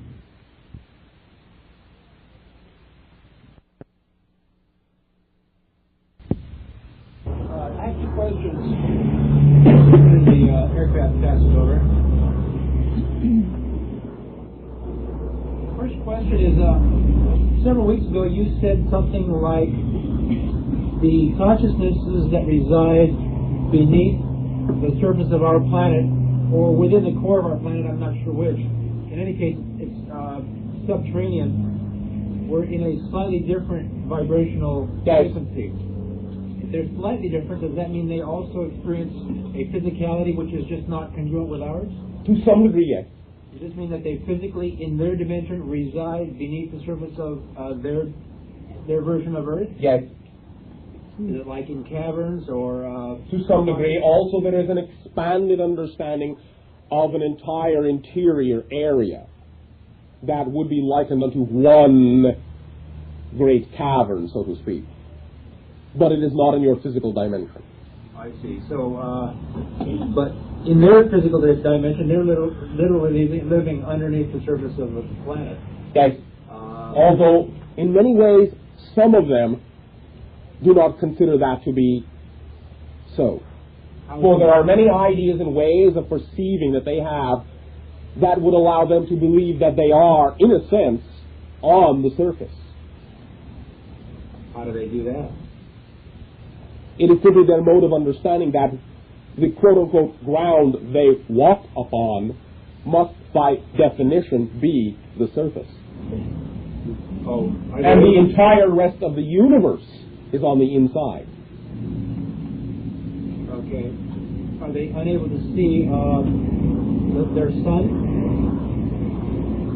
Some beings perceive what you call a central star within their domain. Somewhat as though there's such a star would be, in our frame of reference, within the center of the planet? Yes. That's very interesting.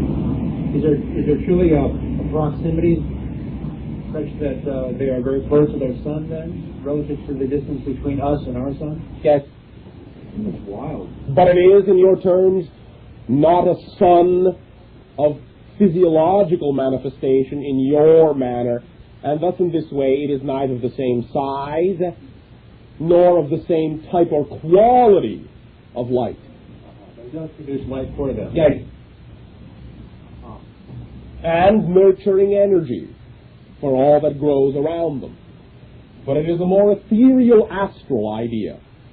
Are they physical as we are in their own... In their own connotations to some degree, yes, though many of them also have the conscious ability to transcend that physicality quite readily, and many of them also recognize the relationship between themselves and you, and sometimes therefore appear in your physiological spectrum by accelerating and or, quote-unquote, decelerating their vibrational wavelength. So that maybe some of them would be undergoing channeling sessions and going, I mean, there are actually people who live on the surface of the planet? Some of them. Most of them are cognizant in a very different way of your existence, simply because they represent many different forms of time track awareness of the civilization that you are now in times past. Would they, my last comment was actually more of a joke, but this is more serious, very serious. Do they perceive us more in terms of, instead of us living on the exterior of their planet, they may perceive us more as living on the interior of their planet? That is what we suggested earlier. Some of them, not all of them, some of them perceive you to be on the interior. Yeah. Yes. Thank you. Second question. Okay. Some people stand with their pelvises rotated rearward so that their buttocks protrude to the rear, and others stand with their pelvises rotated forward. I'm wondering if that has any relationship to Kundalini energy and the release of it or the action of it. From time to time it can. So the idea of your physiological posture can be one of the symbols to utilize what you believe to be an alignment within you. So sometimes it can, other times it will represent other ideas or attitudes in that way. I see. Which would represent the alignment position? Basically forward to some degree. Centered. Okay, thank you. Thank you. Bashar? You. Thank you. Then you. Okay. Are you familiar with the Astra command? To some degree, though not exactly in all the different ways that it is represented symbolically in your society. For many individuals in your society will put certain connotations upon that form of consciousness and describe it in symbolic terms that are more connected to many of the ancient rituals that you have upon your planet, or religious connotations, which don't actually exist in what we would perceive to be the consciousness that you are referring to. Okay, thank you. Second question. What is your perception of transsexuals? There can be as many reasons for that as there are the individuals that may partake of that experience. There can be the idea of individuals who have experienced many ideas of one type of manifested life or another, and in this way, in their exploration of perhaps what they now perceive to be the opposite physical form, they simply do not find themselves comfortable with it and rearrange the idea of their physical structure to be more in the modality they are used to. That is one idea. You follow me? Yes. There can be many other ideas, and it can be all having to do with, once again, the exploration of the polarities, male and female, within each and every one of you at this time, each according to their own interpretations and understandings of their relationship to that energy. Thank you. Thank you. Okay, I have a question about the causal plane. Right. I discovered recently that when I go into the causal plane and create something, whatever, and drop it into the physical, what actually has been occurring a lot of times, it's been coming out not in the physical but on the astral plane. Now, I recognize that this is very interesting to me because I recognize that what I've actually been doing is I feel a need to blend more the physical and the astral Very good, yes. You are placing it in the dream level reality so that you can also meet it halfway. Right, exactly. And also the energy that I have been channeling, I recognize it's a very magical kind of place, and I recognize that it's very well blended in that place. Okay. And it's like they're all together, astral, physical, and causal plane. Yes. And I wanted to make sure that was possible because yes. So the separations are only your perception of them as separated levels. On another fundamental level, they obviously are all one idea. Since they all stem from one source. Do not forget, even the non-physical levels, though they are, of course, real, are simply different connotations and ways of the oneness expressing itself. So everything is still here and now, so to speak. Okay. So anything that you can say that would help me to blend it? Simply follow your excitement. You are doing fine. You are simply setting up whatever type of lure is most enticing for you, to be able to allow the dream reality and the physical reality to become one. Okay. Thank you, Bashar. You are welcome. Thank you. Bashar. Yes. I have a question for a friend who called me from Washington, and... Oh. Yes, did you want to say something about that? Then you had better call up that friend and ask them the question. If the question is for them. Actually, they called me and I called them back and we discussed this. Just teasing. Easy. Yes, I know. Oh. I shared quite a few ideas with him. All right. But he still wanted me to ask you. I think he wanted this sort of from the horse's mouth, so to speak. We're dealing in animals tonight. Basically, he wants to know why it was that for 2 years he was very excited about the idea of screenwriting and did a lot of that, and it was actually with the intention that would support him. But in spite of being excited about it, in spite of doing it, he says that did not happen. And now he's working in construction, which he's done so many times he's bored to death. And he feels that he's right on the verge of understanding how to manifest what he wants. First of all, recognize that many times when individuals do a certain thing that excites them, they still may create the idea of a certain expectation as to how they think it should support them. Is the individual still alive? Oh, yeah. I assume during the 2-year period the individual still had the ability to eat and was always fed. I pointed that out to him. All right. Now again, the idea is that with any given idea you are excited about, you will be supported in whatever way you need to be that idea. If that individual was, let us say, mixing ideas, saying, oh, wow, I am very excited about this, and it will lead to this, which is actually more exciting. You follow me? Yeah. Then what you are saying is the thing that truly excites you is not actually the thing that most excites you, and you are simply using that as a means to something else instead of simply doing the other thing. You follow? Yes, I do. Now, allow that individual to be completely honest with the idea of what their beliefs about the screenwriting were when they were doing it. Is it something that they did and were excited about doing, but primarily so that they could become something else that was actually more exciting? Or was the idea of the writing in and of itself all they truly needed at that time? Well, this is what I was getting him to look at, as a matter of fact, because I said, was it the idea of writing that was exciting, or was it the idea of being supported by through your writing, being a, quote, success and earning your money that way? Because those are two different ideas. Yes, they are. Well, maybe you could share something. I think we're at the crux of it, because he was not quite able to see, wasn't able to show him exactly how they're not the same idea. So maybe you could explore that a bit.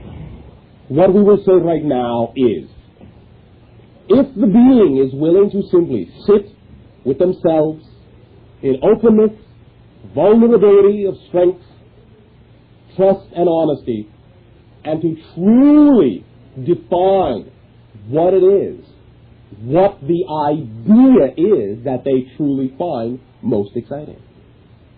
That is necessary first. Yeah.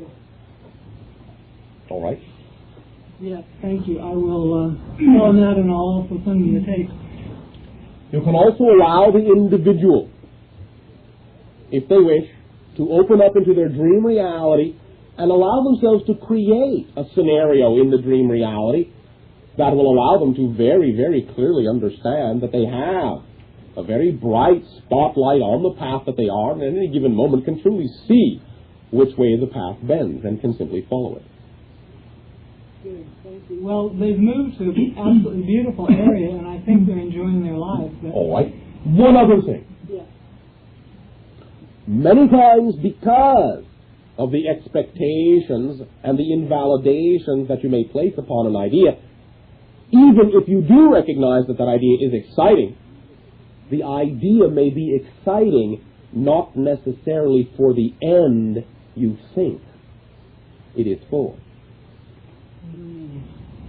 You will create certain situations to be exciting so that you will go into them, so that you will get out of them what you need for later. Now, along at that time, you may think, well, I must be doing this for a reason. Well, it must be this. That might just have been a guess and not a true understanding of what it was he was writing for. You follow me? Yes. The idea, once again, is to allow everything that occurs in your life to fit into the entire spectrum of your life, not only what has already happened, but what is yet to come, so that you will allow it to find its place to allow you to be the being you are becoming. And then perhaps somewhere else, as you say, down the road, you will say, now from where I am, I understand why I needed that then. Because it allows me to do what I am doing now. You follow me? Not only follow you, I totally agree with you, because I find that happening more and more in my own life. It's fabulous. Now, I would like your help in exploring something that I've been experiencing off and on for the last 3 or 4 years. And off and on? Yes, off and on. And I have... In and out, up and down. Exactly. I never know when it's going to happen again. Oh, good. Or for how long. Oh, exciting. Yeah. And that is hot flashes. I feel like my own little Chernobyl. Meltdown. And I've had a few ideas about this, which I'll share with you, and then you can share what you have. Okay? One is that it occurred to me that maybe if I was doing more writing, which is something that I feel excited about, and I tend to put off. When I do it, I love it. I really enjoy it. But maybe if I was doing more of that, that would help integrate all this energy. Maybe. So that was one idea I had, and another one was that I have been accelerating at warp speed lately, so maybe that's part of it. Maybe. And that also might be connected to the possibility of some friction, as you've mentioned, with still connections to old ideas. Maybe. As I accelerate into the new ideas. Maybe. Now. Oh, definitely, maybe. Okay, Bashar. So, anything else you want to share with me? Maybe. I'm ready. I'm definitely ready. You are? Yep. Ready for what? Anything you want to share. Anything at all? Anything at all. Anything? Anything. You are giving me complete and total freedom to suggest anything at all. You got it. No matter what. That's right. My. Why? Because I feel equal to that idea. Oh! Oh, clever. Then what do you have to suggest? All things being equal. I saw it coming. Oh! Good sign. It's great. I was actually up there looking back this way. In and of itself, that is your answer. I saw this coming. Realize that you see far more than you may analytically think. I know that's true. Yea. Let yourself continue to know it. Let yourself continue to see the reflections that show you that you know it. Live. Live. Live. Life, the living of your life, fundamentally is truly the only process you need to understand everything in that life. I love it when you say that because I agree with that so much. I mean, I have spent, like a lot of people here, I'm sure, but let me speak for me. By all means. And anyone else who wants me to speak for me. I've spent so many years learning this methodology and that methodology and this process and that process. Yes. And now, what I love most about you, Bashar, well, maybe not most, but what I love immensely about you is that you enable us to realize that we can be what we want to by being it and living it, and we don't have to create a process unless we feel we need it. And even that then, even if you believe you need it, can in and of itself be quite enjoyable. That's true. But I like to deal in concepts, and so often in the past I've gotten into, I was going to say arguments. Well, arguments, discussions with friends who like the analytical approach. And my analogy is it's like they like to go down through the valleys and climb up the hills, but I like to look from mountain to and look under every little rock. I feel like you can find some very interesting things. Maybe rats. Or strawberries. Or strawberries. May I ask you a question? Of course. Oh, thank you. Now, you said for many years you have been doing this. How many? In your terms of counting. Have I been exploring methodology? Yes. Well, eons, actually.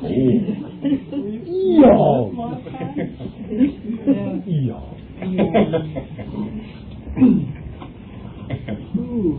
Ooh. I asked you before about Arcturus, and then I went back and listened to that tape. Is there anything you'd like to share with me, us, about that energy?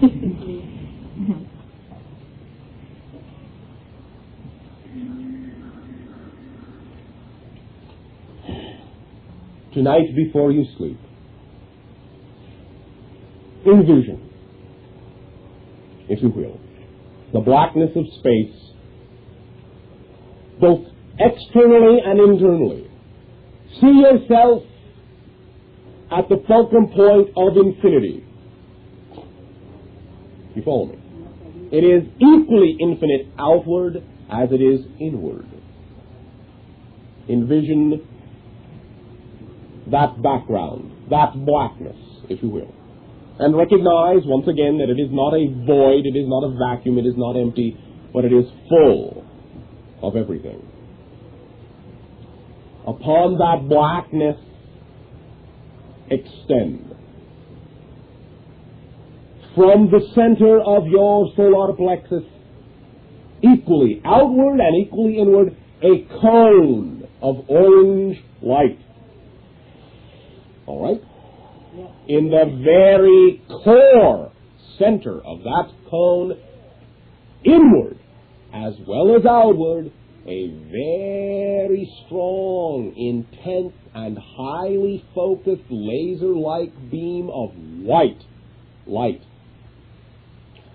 Let yourself simply feel these vibrations. Now, if you feel them to be a little raw, then simply surround yourself and buffer yourself and immerse yourself in the blue-white crystalline sphere of your electromagnetic energy to function as a buffer. All right? Feel the vibrations of that energy, of those colors, in those shapes, in this meditation. Open yourself up to communication. Then let yourself, while you are feeling this energy, have whatever experience you have in your imagination, or simply drift off to sleep. All right?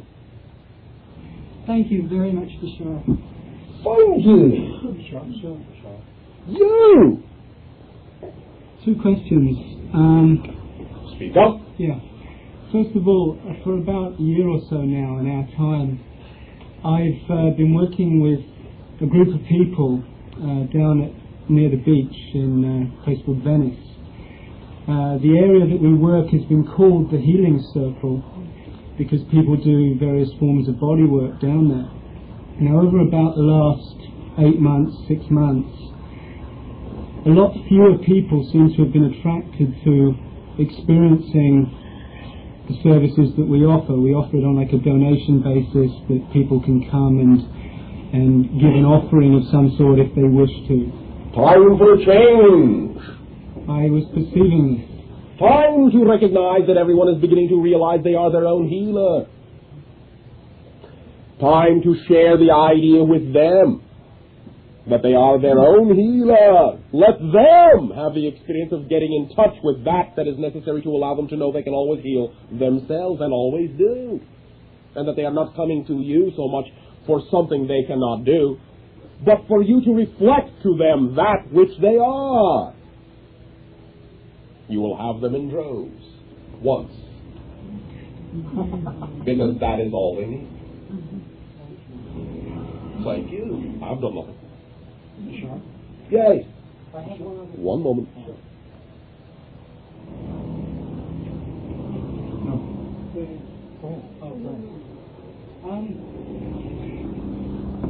Every time I've asked a question here and in other group interactions,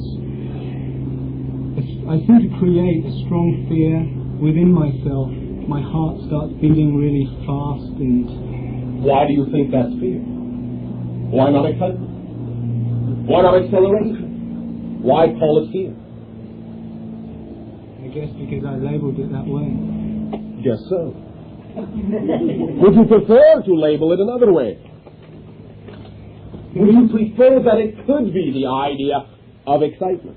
Yes, I will. All right. Then allow yourself to recognize this. There is nothing. What was that, Bashar? Oh, thank you.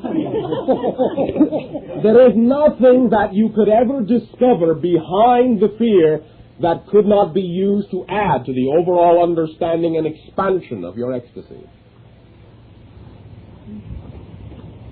Why fear?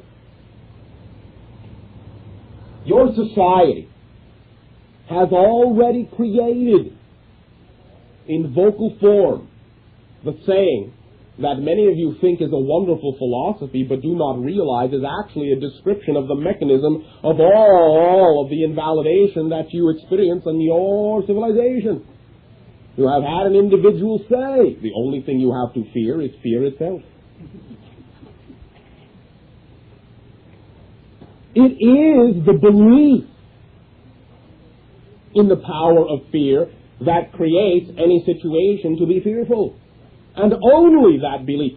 There is nothing inherently fearful about any situation. The only thing that is fearful in any situation is the fear of that situation. That is it. You create a belief that there is something about that situation that would cause you to believe you are not going to remain self-empowered and in control. But you are always in control. Even when you create a scenario in which it seems you are out of control, you are controlling that scenario. There is nothing you could possibly discover behind the facade of fear that cannot be added to the understanding of your being in a positive way. All you have to remember is that no situation has any meaning built into it, and that all situations are fundamentally neutral. The meaning you supply to a neutral set of circumstances determines the effect you get out of it. Positive meaning, positive effect. Negative meaning, negative effect. You follow me? Yes. So, invite your fear, for your fear only shows you a portion of yourself that you have not yet looked at. And as soon as you begin to pay attention to the portion it brings you, it will transform into ecstasy and excitement. Many times it only comes in the guise you call fear, simply because you have not been willing to pay attention to it when it came more subtly. So it gets noisy. So you will pay attention. You follow me? Yeah. Fear, if you will do it no other way, fear will almost guarantee that you'll start living in the moment. When you are willing to live in the moment through ecstasy, then you won't need to do it through fear. So, we choose to perceive that the rapid acceleration of your heart is simply an increased sensitivity to your own accelerative electromagnetic energy, and that what you are experiencing is the acceleration of the blending and communication with the idea of the being that you are with what you call your higher consciousness. You are blending and forming into your future self right now in the present, and that you are extremely ecstatic and excited about this prospect. Pitter-pat, pitter-pat. I'd love to share a joke about fear. All right. Then you. Thank you. There's a string that walks into a bar, and the string says to the bartender, I'll have a beer. And the bartender looks at him and he says, what are you talking about? We don't put strings in here. Go on, get out of here. So the string is all dejected and he leaves and he runs into a friend who goes down in the street. He says, hi, how you doing? And the string says, oh, I was just in that bar and I wanted to get a drink and they wouldn't serve me. And he goes, oh, that's silly. He goes, I'll get you in. He goes, we'll just disguise you a little bit. So he takes the string and he pulls him apart a little bit and he ties him in a knot on his head and he frays him a little bit and turns him around and he walks into the bar and he sits down and he says, I'll have a scotch and water and my friend will have something, and the string says, I'll have a beer. And the bartender looks at him and says, wait a minute, aren't you the string that I just threw out of here? And he says, no, I'm afraid not.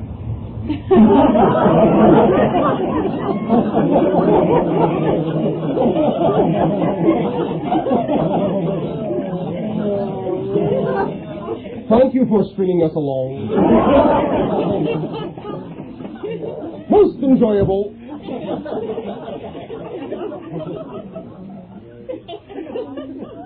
One moment. Male. Okay, thank you. Bashar, we're moving into a house in La Jolla. It's really beautiful, and there's a back and front yard with a lot of plants and trees, and they look like they want a lot of love, and I want to give it to them. And I started talking to the tree in the back, and that's what they said. But I know you understand. Now a pine tree. What does this do? The pine tree in the front looks very dry, and it's very barren. And I was wondering, is there something that you know that I could do to help him? You can hug the tree. Yes. I do. You can share your energy, your electromagnetic force, your life force in that way. Wrap it around the tree. Begin to communicate in that way. Once again, remember, as with animals, communicate by identifying as the being you are communicating with. Communication is identifying as. You follow me? Yes, I do. I do that with pine trees. I lean against them, and we have great communication. They do that with you as well. Water them with your love, along with, of course, some physical water. And allow the crystallization energy within the water that is activated by your electromagnetic aura to allow the tree to crystallize in that way. Sometimes you may find that a crystal you are attracted to, if you need an assistance, may also be implanted in the soil near the base of the tree and can also draw energies, focus them from the earth in that way. Do not need a very big crystal, very small one will do. To focus them into the vibratory patterns that now represent your understanding, your energy, your vibration, so that in a sense, let us say, by proxy, a little piece of yourself is always funneling energy into the tree. So it becomes an extension of you in that way. If you are, in your own mind, planted in rich soil, then the tree as an extension of you will reflect that green vibration. Very nice. I did that for a small little ill tree up in Arrowhead. I put a crystal in the soil. I put it in the, I'll go back next year and I want to look at it. All right. Could I put also, I did this on, could I put a crystal on the end of a hose? And as I'm watering, would that very imaginative. Thank you. Thank you. You, then you. The other day, you shared with us a story between the dolphins. It was a very beautiful story. I want to thank you for that. And I was wondering if among your people you might have a story you could share with us tonight that has something to do with water and moving with living water. Water and moving with living water. All right. Do you wish to ask your question first? Yes. All right. Then story. My question is this. Speak up. My question is this. In the last few years, many wonderful dreams have come true for me. Wonderful gifts I've been able to express. Right. But it seems all of a sudden, all these wonderful gifts, I have lost. No. I can't find something. That is all right. Then maybe you don't need it. I have been able to sing most of my life. Yes. People consider me to be a very good singer. Yes. And what do you consider yourself to be? A good singer. All right. But suddenly, I can't seem to find this voice that I've had for most of my life. Can't find it. I can't find it. Well, where do you suppose it went? I have no idea.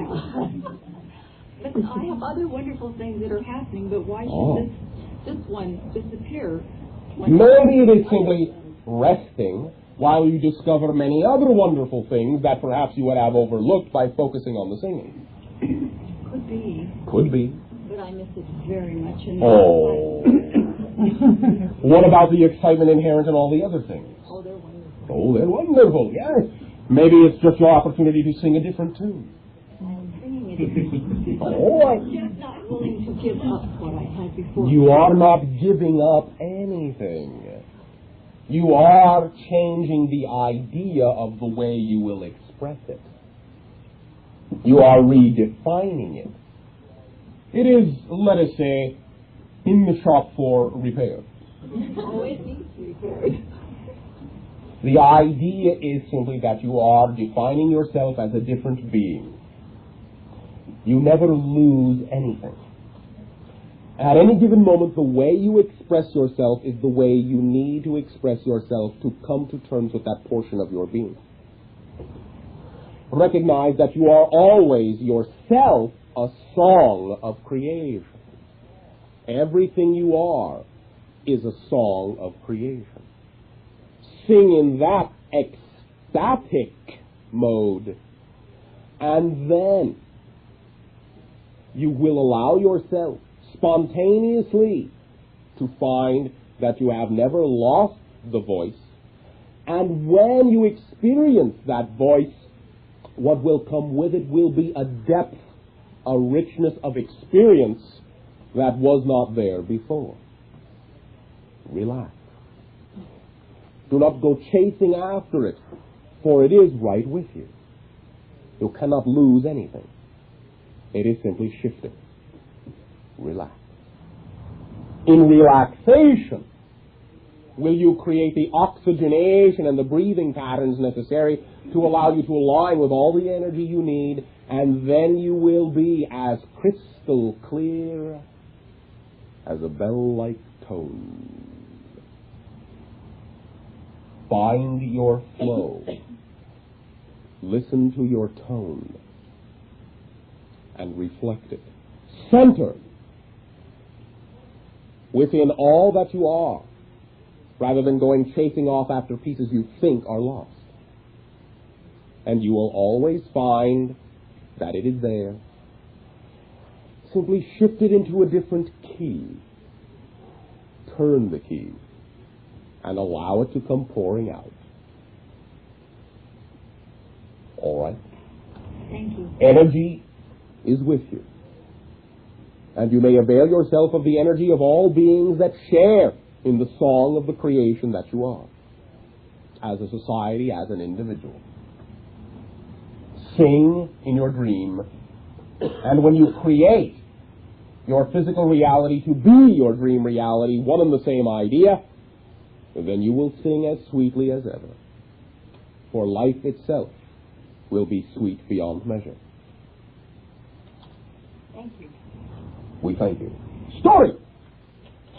Water in our civilization. We have had many transformations.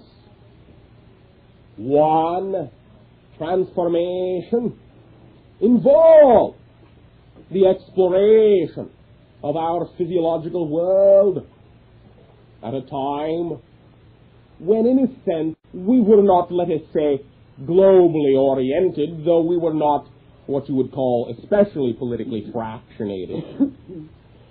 But in this sense, the exploration, like yourselves, of our world, much of it took place upon the water in what you would call ships of various types.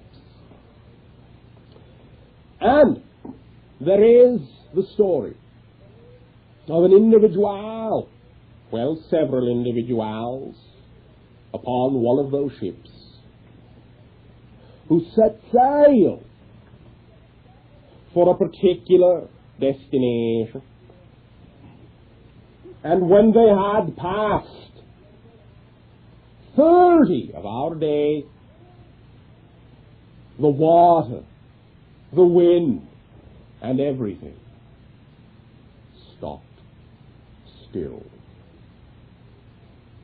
And they floated in the middle of the vast ocean of our world, seeing no land, and a great fog appeared, completely covering the stars.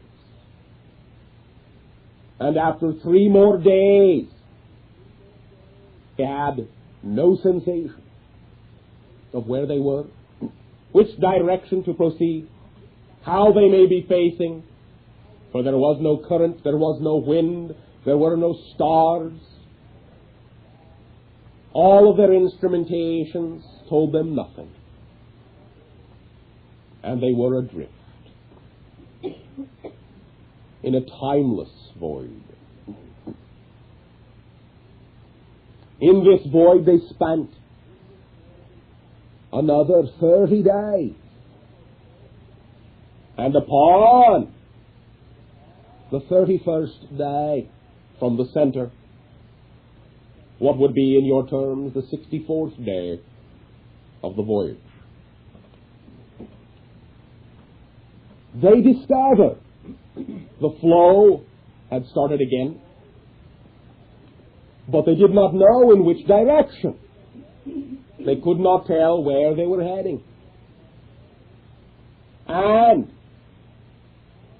when once again they spotted land, they made for shore with all their power, and upon arriving on that shore, they stepped off the vessel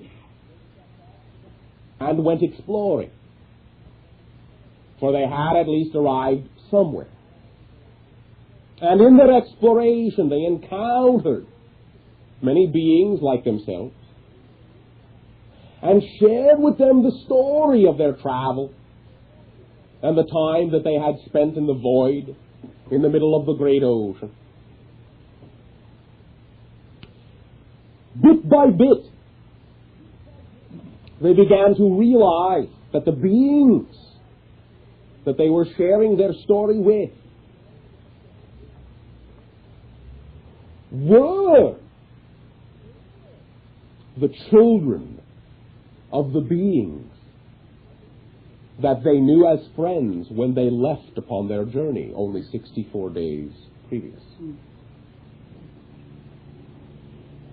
And thus they had recognized that not only had they traveled across the ocean of the world, but across the ocean of time. They had not aged, yet here were the children of their friends. And thus did they realize that in many ways all oceans and all currents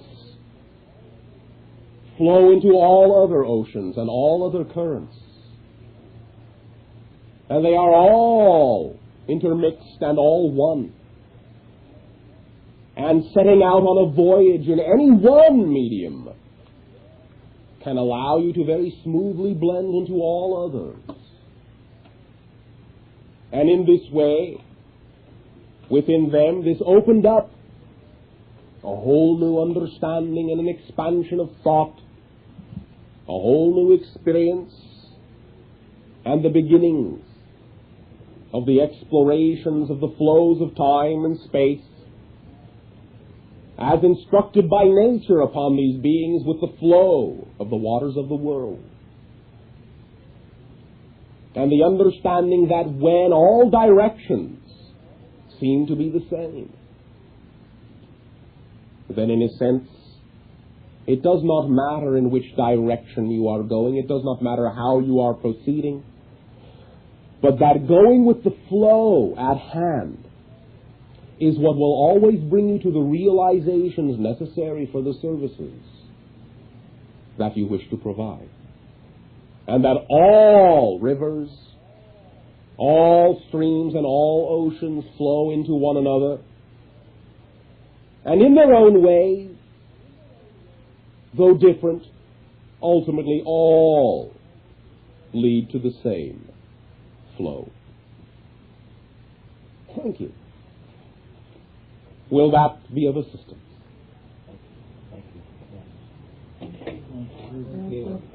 At this timing,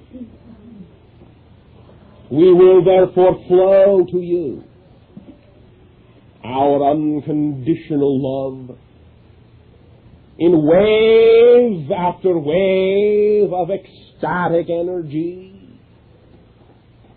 Allow yourselves to feel these waves within you,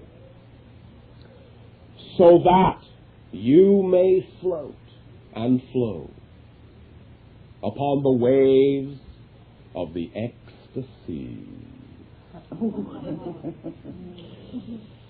Our love and our reminder. Wake up and dream. We thank you.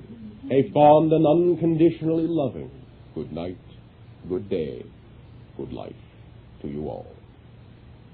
Good night, Bashar.